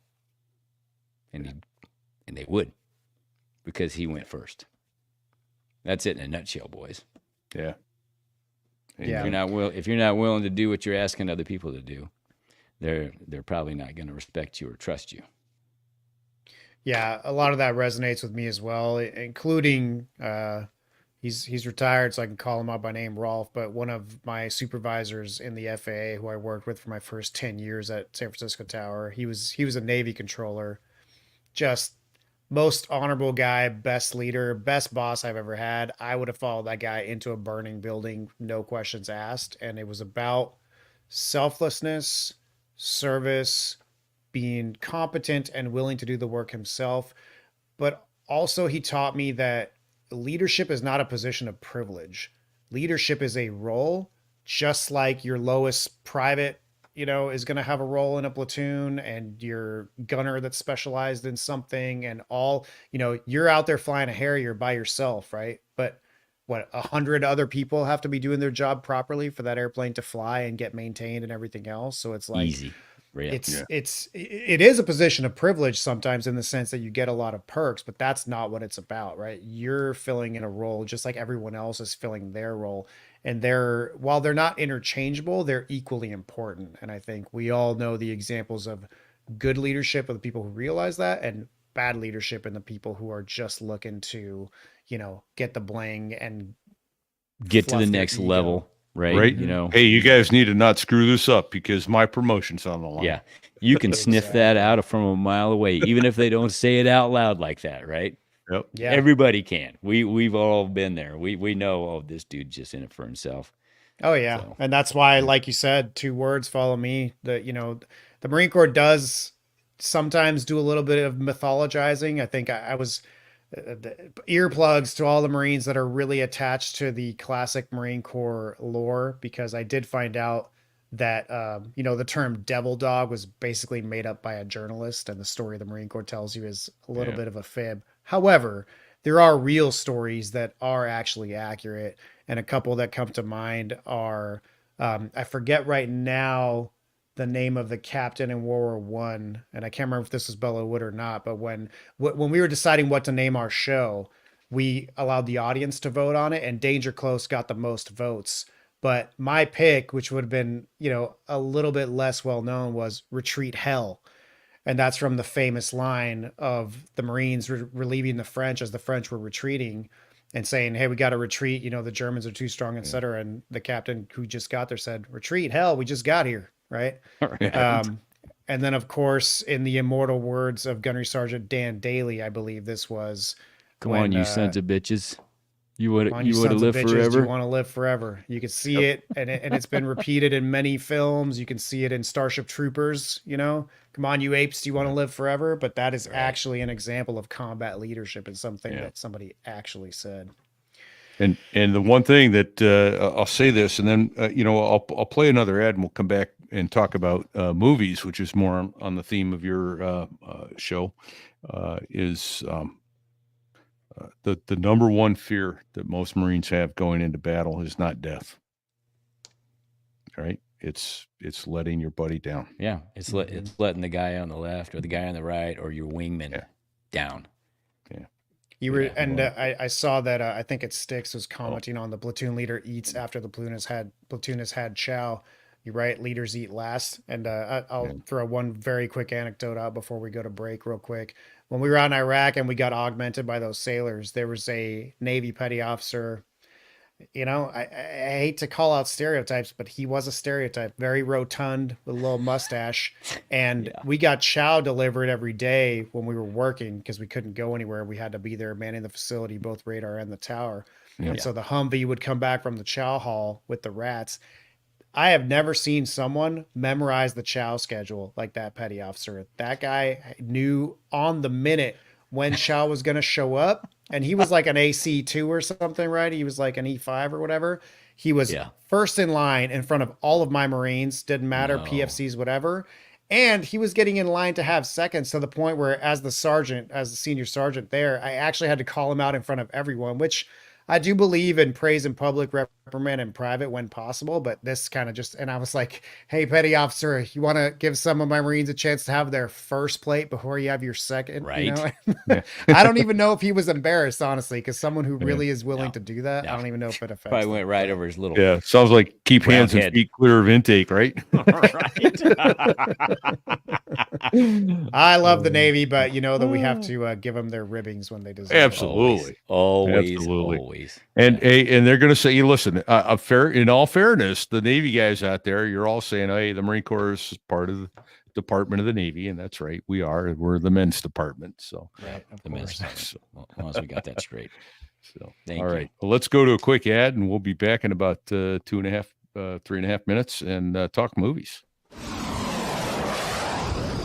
Hey there, aviators. It's Fig and Repete, your co-host from So There I Was, the show where we share all the wild aviation stories and maybe even a few tips and tricks along the way. That's right, Fig. And speaking of tips and tricks, let's talk about something every aviator contemplating the leap into commercial airline flying has to face: getting that airline transport pilot rating, the ATP.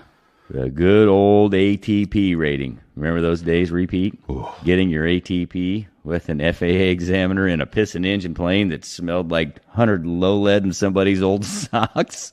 You've never been inside of it before, let alone flown it? Right? Those are crazy days. But you know what?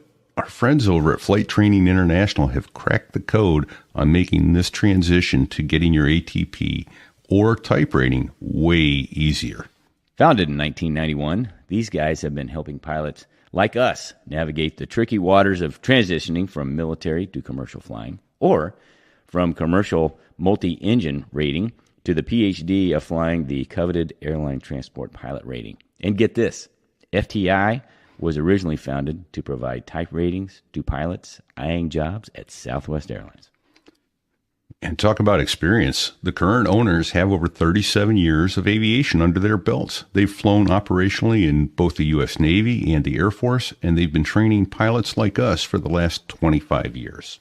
And they've got an impressive list of clients, from the Air Force and Navy to FedEx, United, and even government agencies. These guys are the real deal. Oh, absolutely, Fig. And they specialize in helping pilots just like you and me transition smoothly into the airline world. Whether you need an ATP CTP, which is what Congress mandated 10 years ago to even be allowed to take the ATP written exam, or an ATP rating or a type rating, they've got you covered. And here's the best part of all, folks. They're VA approved. That's right. Veterans, you can use those benefits to make your transition even smoother. Nice. Oh, let's not forget about their instructors. These guys are active and retired airline pilots, many of whom are veterans themselves. No 300-hour wonders here, just seasoned professionals who know the ins and outs of flying airliners. Plus, their training materials are top-notch, all iPad-based, so you can study at your own pace, wherever you are. And their courseware includes everything you need to succeed, from manuals to sample orals. And get this, Fig, their footprints are designed to require minimum time on site, so you can save your leave for terminal leave instead of spending it all in training. That's awesome. So what are you waiting for, aviators? Don't waste your time with some designated examiner in a light twin. It smells like socks and 100 a little head. Head over to FlightTrainingInternationalRatings.com. That's FTIRratings.com. And tell them you heard about them on So There I Was for a $100 discount on any course you choose. That's FTIRatings.com for all your aviation training needs. Remember, when it comes to making the leap into the airline world, Flight Training International has your back.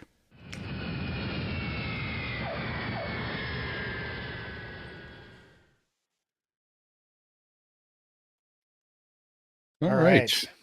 Welcome back. We're back. Welcome back. First off, I got to take a second to really thank you guys for the opportunity, because while I tell a story here and there on Danger Close when it's relevant to the material, like I've told some boot camp stories in Full Metal Jacket, etc.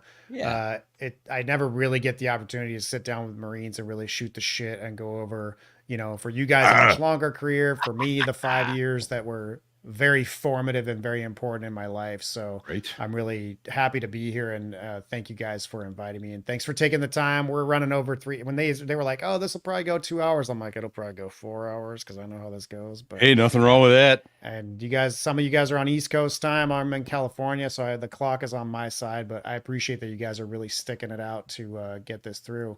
So before we get to your Patreon extra stuff where I'll tell the Asiana story, let's talk movies for a second.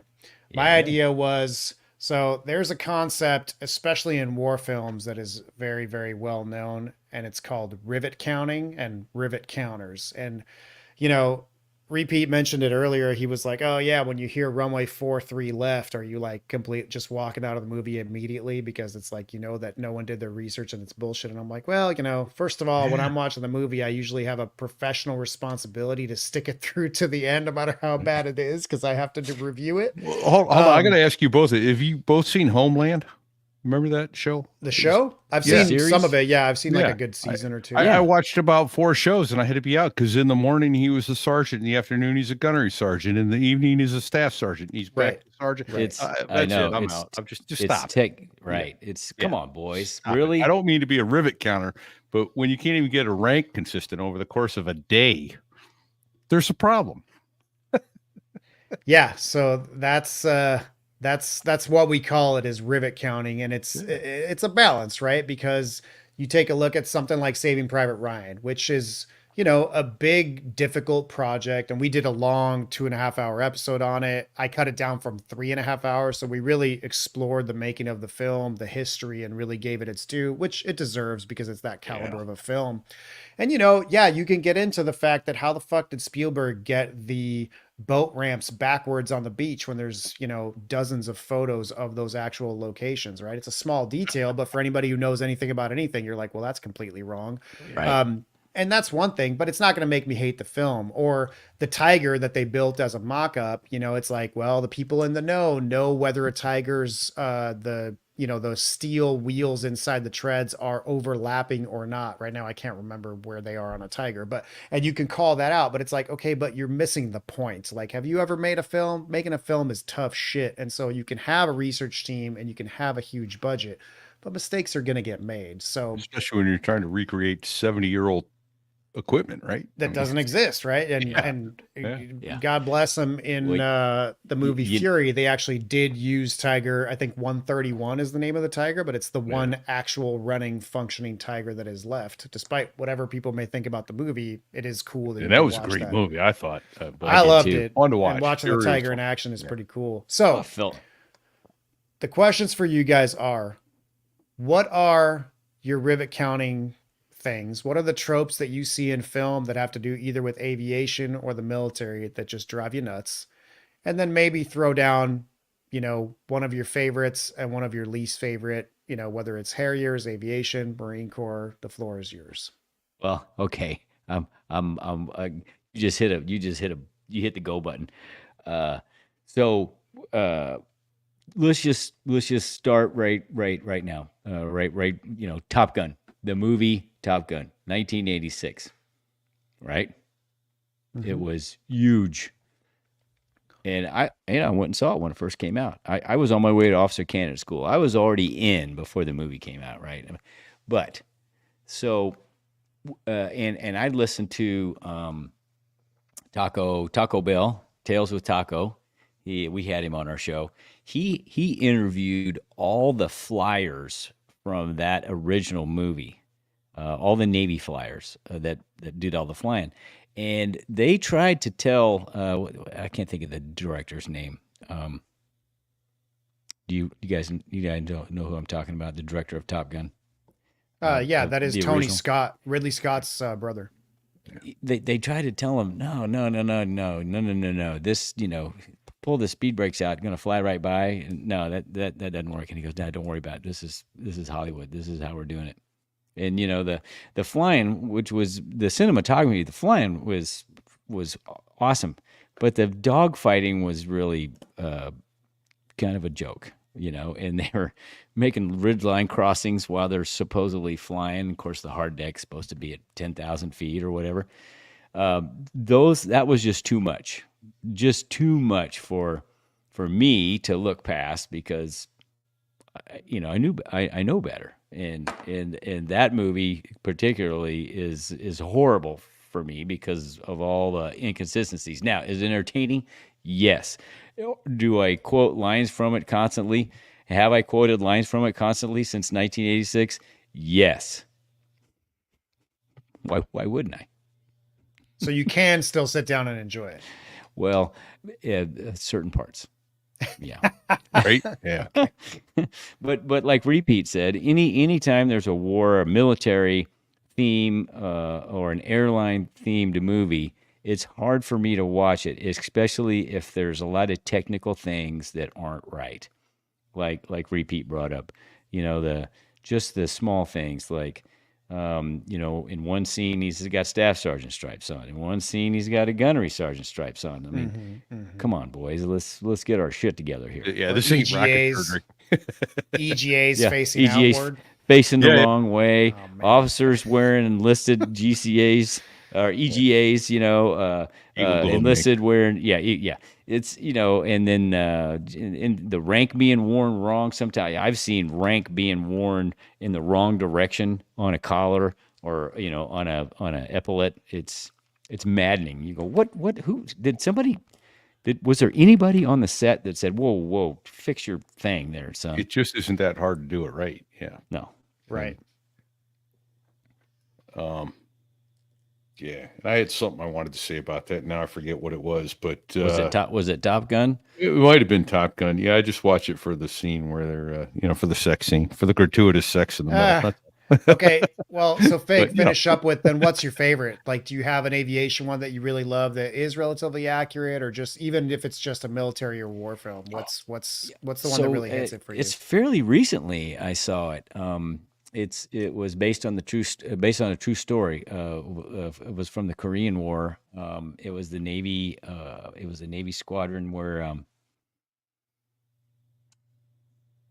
I can't think of the name of the movie, but Devotion. Thank you. Yeah, black naval aviator, and his wingman actually went and crash landed, tried to get him out of the wrecked plane. Yeah, and that kid ended up getting a Medal of Honor. Yeah. That I thought that was well done. Nice. Yeah. It's on our list. We haven't covered it yet, but yeah, it's on there. Okay. And then Styx was putting up the banner on our live stream about the Guardian was accurate that they put the rescue swimmers in the pool of ice water, and we need to get a rescue swimmer on our show. Those guys, big stones. Why would you jump out of an airplane into ice cold water? What are you, nuts? You can get hurt doing that shit. I know, right? I know. What do you What do you want to live in? Oh, no, you don't. No, you don't. Okay. All right. So, anyway, so, and I think I may have told this story on the show before. One of my favorites is when you've got to go off the charts, unrealistic. Buddy of mine was sitting in a 7.6 first officer chair one morning, setting his trash up, and they started loading passengers. And passenger walked up on the flight deck and said, I just want to say good luck. We're all counting on you. He's like, you asshole. And he turns around and looks, and it was Leslie Nielsen. He's like, oh, that's awesome. He goes, well, it's kind of expected of me. So he would do that whenever he got on a passenger flight. He would walk up on the flight deck and say, just want to say good luck. Everyone's counting on you. So that's amazing. Yeah, that was good. Hey, and John, he took it hard. And nothing is funnier than watching a room full of pilots on a turn in a crew lounge at a major airline watching the movie Airplane. Mm-hmm. Mm-hmm. So, good stuff. That if you're going to spoof a movie, that one was well done. Geez, there's so many, there's so many really good ones out there. I do remember Top Gun and Full Metal Jacket came out pretty close to each other, if not within the same week, within the same month, I think. But, and as my wife called it at the time, Heavy Metal Jacket. It's like, no, that's a different, that's a different movie, honey. It was Full Metal Jacket. That one was fun. The first half of that movie, it's like, holy shit. That is great stuff there. Arlie Army made that movie. Yeah. Right? Probably the most, Arlie Army did it. And probably the most realistic Marine basic training film ever done. There wasn't much that was unrealistic about that in the big scheme of things, especially in the Vietnam era, because they could still smack you around then. I don't know this to be a fact, but I was told by somebody that's in the know about that movie. We're talking about Full Metal Jacket, that Arlie Army was on the set to be a technical advisor. Yeah, he was a tech advisor to Kubrick.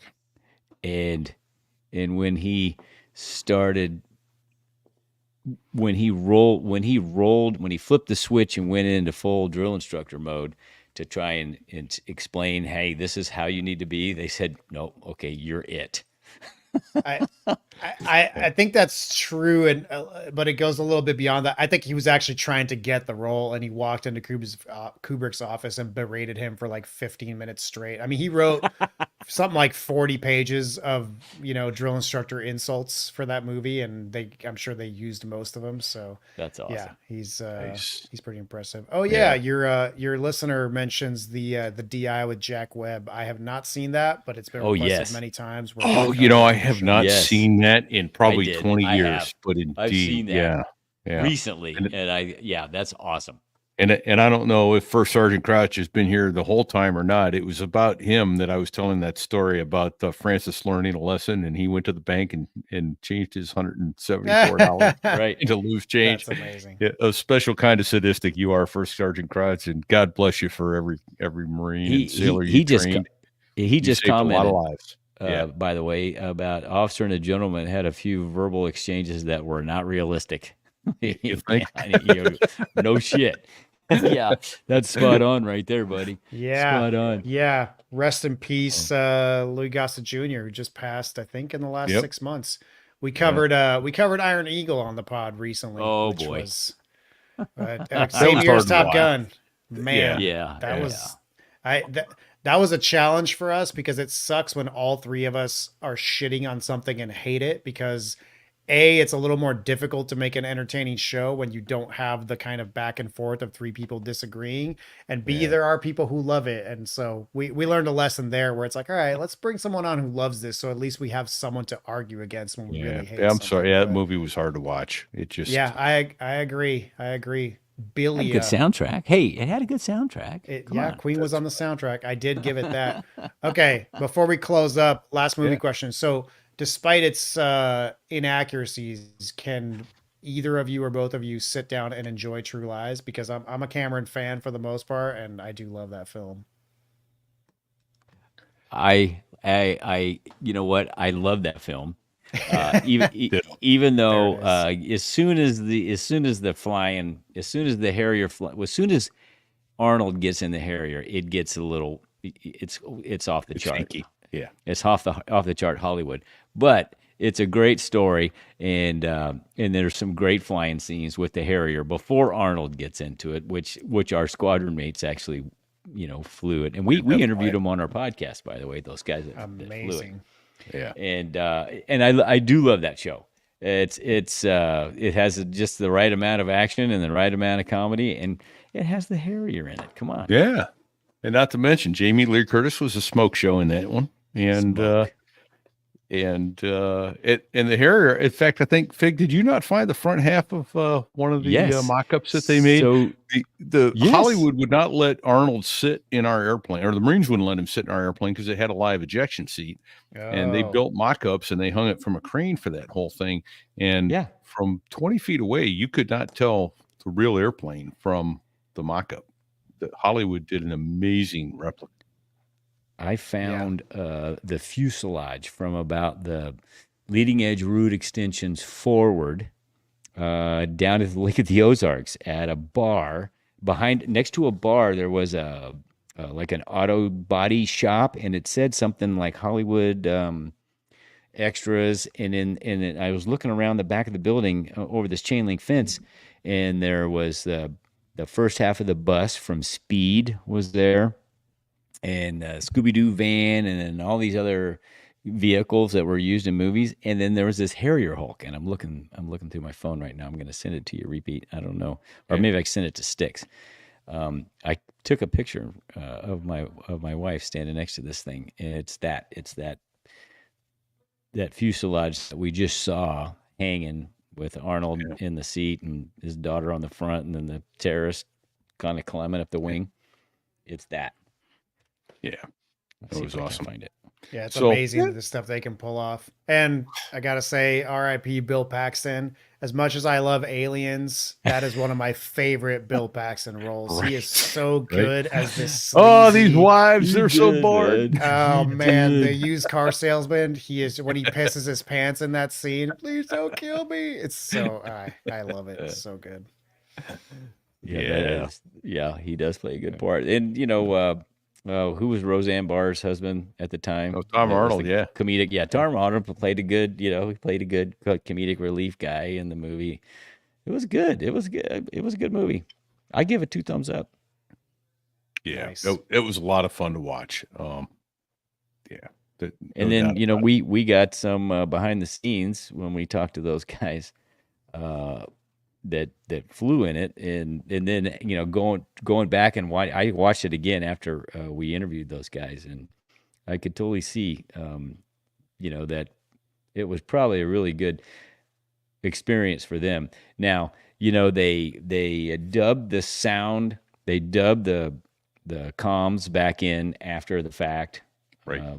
And they were using after we came back from Japan, we had a different call sign. Call sign. Bullshit line.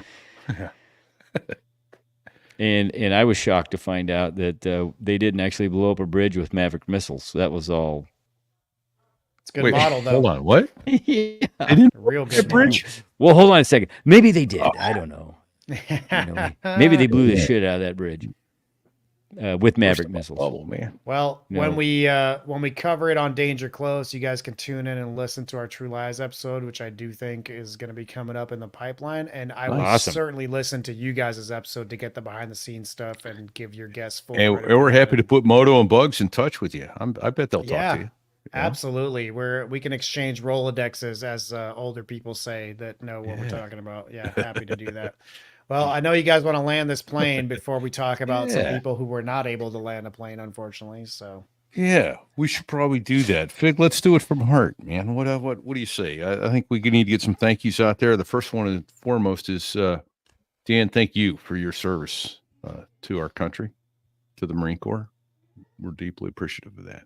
So thank you both for yours. Yeah, thank you, and to all the veterans and active duty who serve, and their families who sacrifice so much to give us the freedoms that we have. We don't know you all, but we owe you all. I like that. I like that term. I mean, I like that. Yeah. Yeah. Guys, thank Dave Hamilton, right, for giving us all the with the bandwidth and expertise and everything to get this thing out there. Absolutely. And I'm gonna throw a thank you out to our guys behind the scenes there that are been hanging with us the whole time, Bago and Sticks. Thank you, gents. Man, you guys make it happen. You make our lives so much easier by doing the background work you do for us producing this show. It's deeply appreciated. Yeah, and thank you to Sadie, who, if she hadn't reached out to our show, I wouldn't even have heard of you guys for who knows how much longer, and she made this connection happen. So I'm Right. grateful. So Sadie's over at Backbeat Media. She helps us put shows together and talk about each other. And so we've got a couple shows here, and hopefully you have at least a show or two out of this. If you're not too embarrassed to put us in your feed. Absolutely not. Yeah, we're just a couple knuckleheads. Right. Exactly. So, but hey, you know what, Dan, how would someone get a hold of you if they had a question about your show?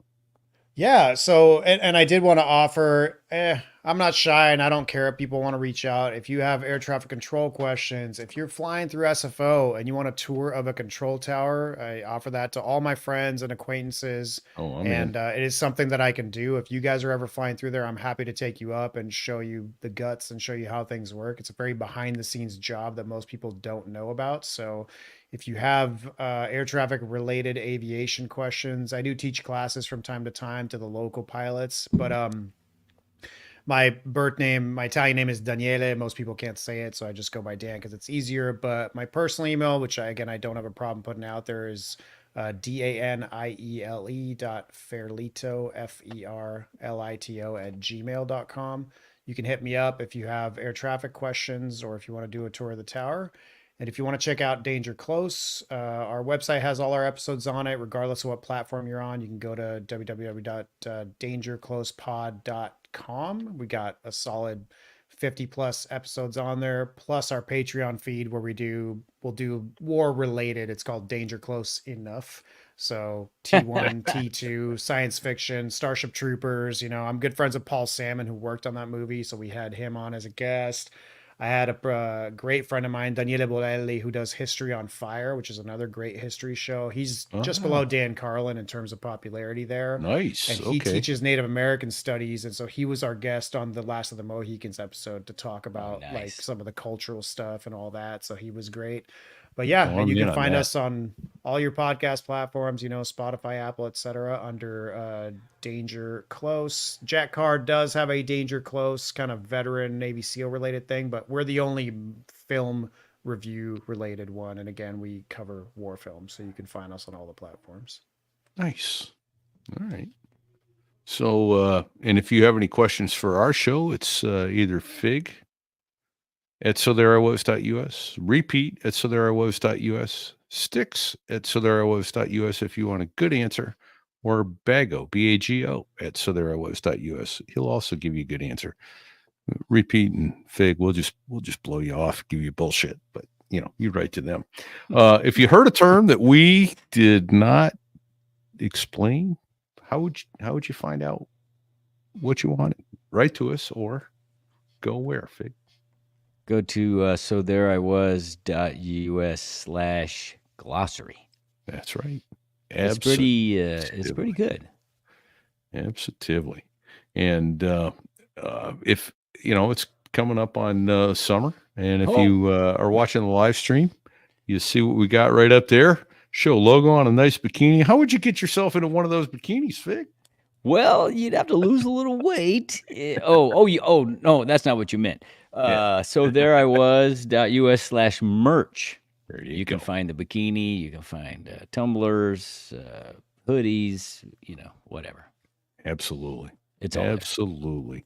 And we've had a couple new Patreons this week. I'm not going to name them right now. We'll name them in the intro preamble. So you've already heard it if you've gotten this far in the show. Thank you so much. We thank Sticks.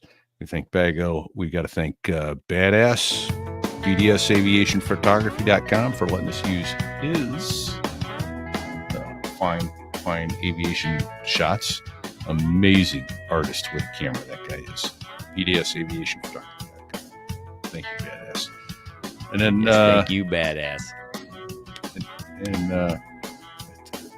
I got like a little earwig. Sounds like I have this tune I can't get out of my head. Is that just me?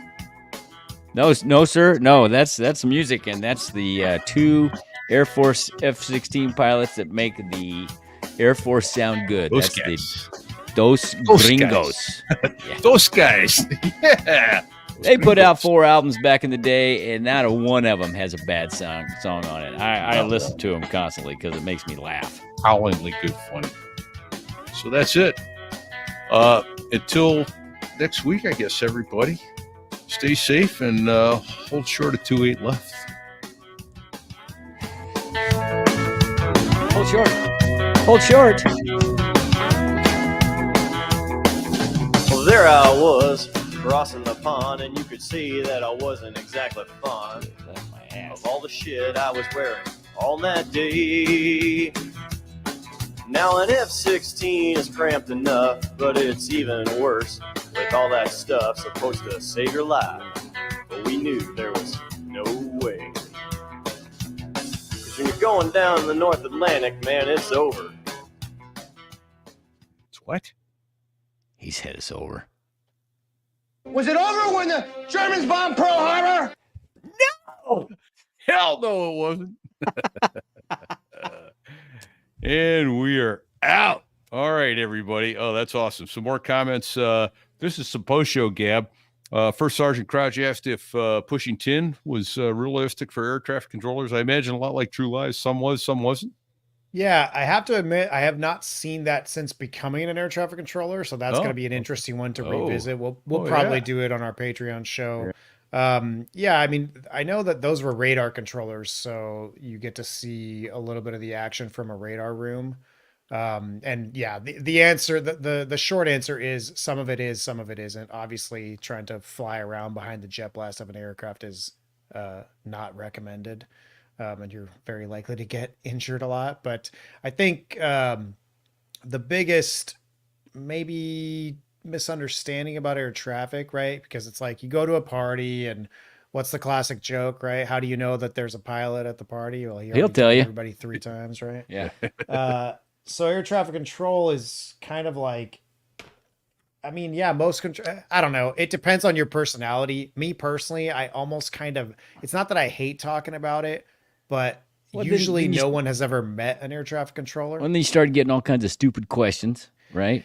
That, and also like, I just don't really love being the center of attention, despite the fact that like, I can talk to a crowd and I could do all that. However, where's the shyest person in the room at a concert on stage?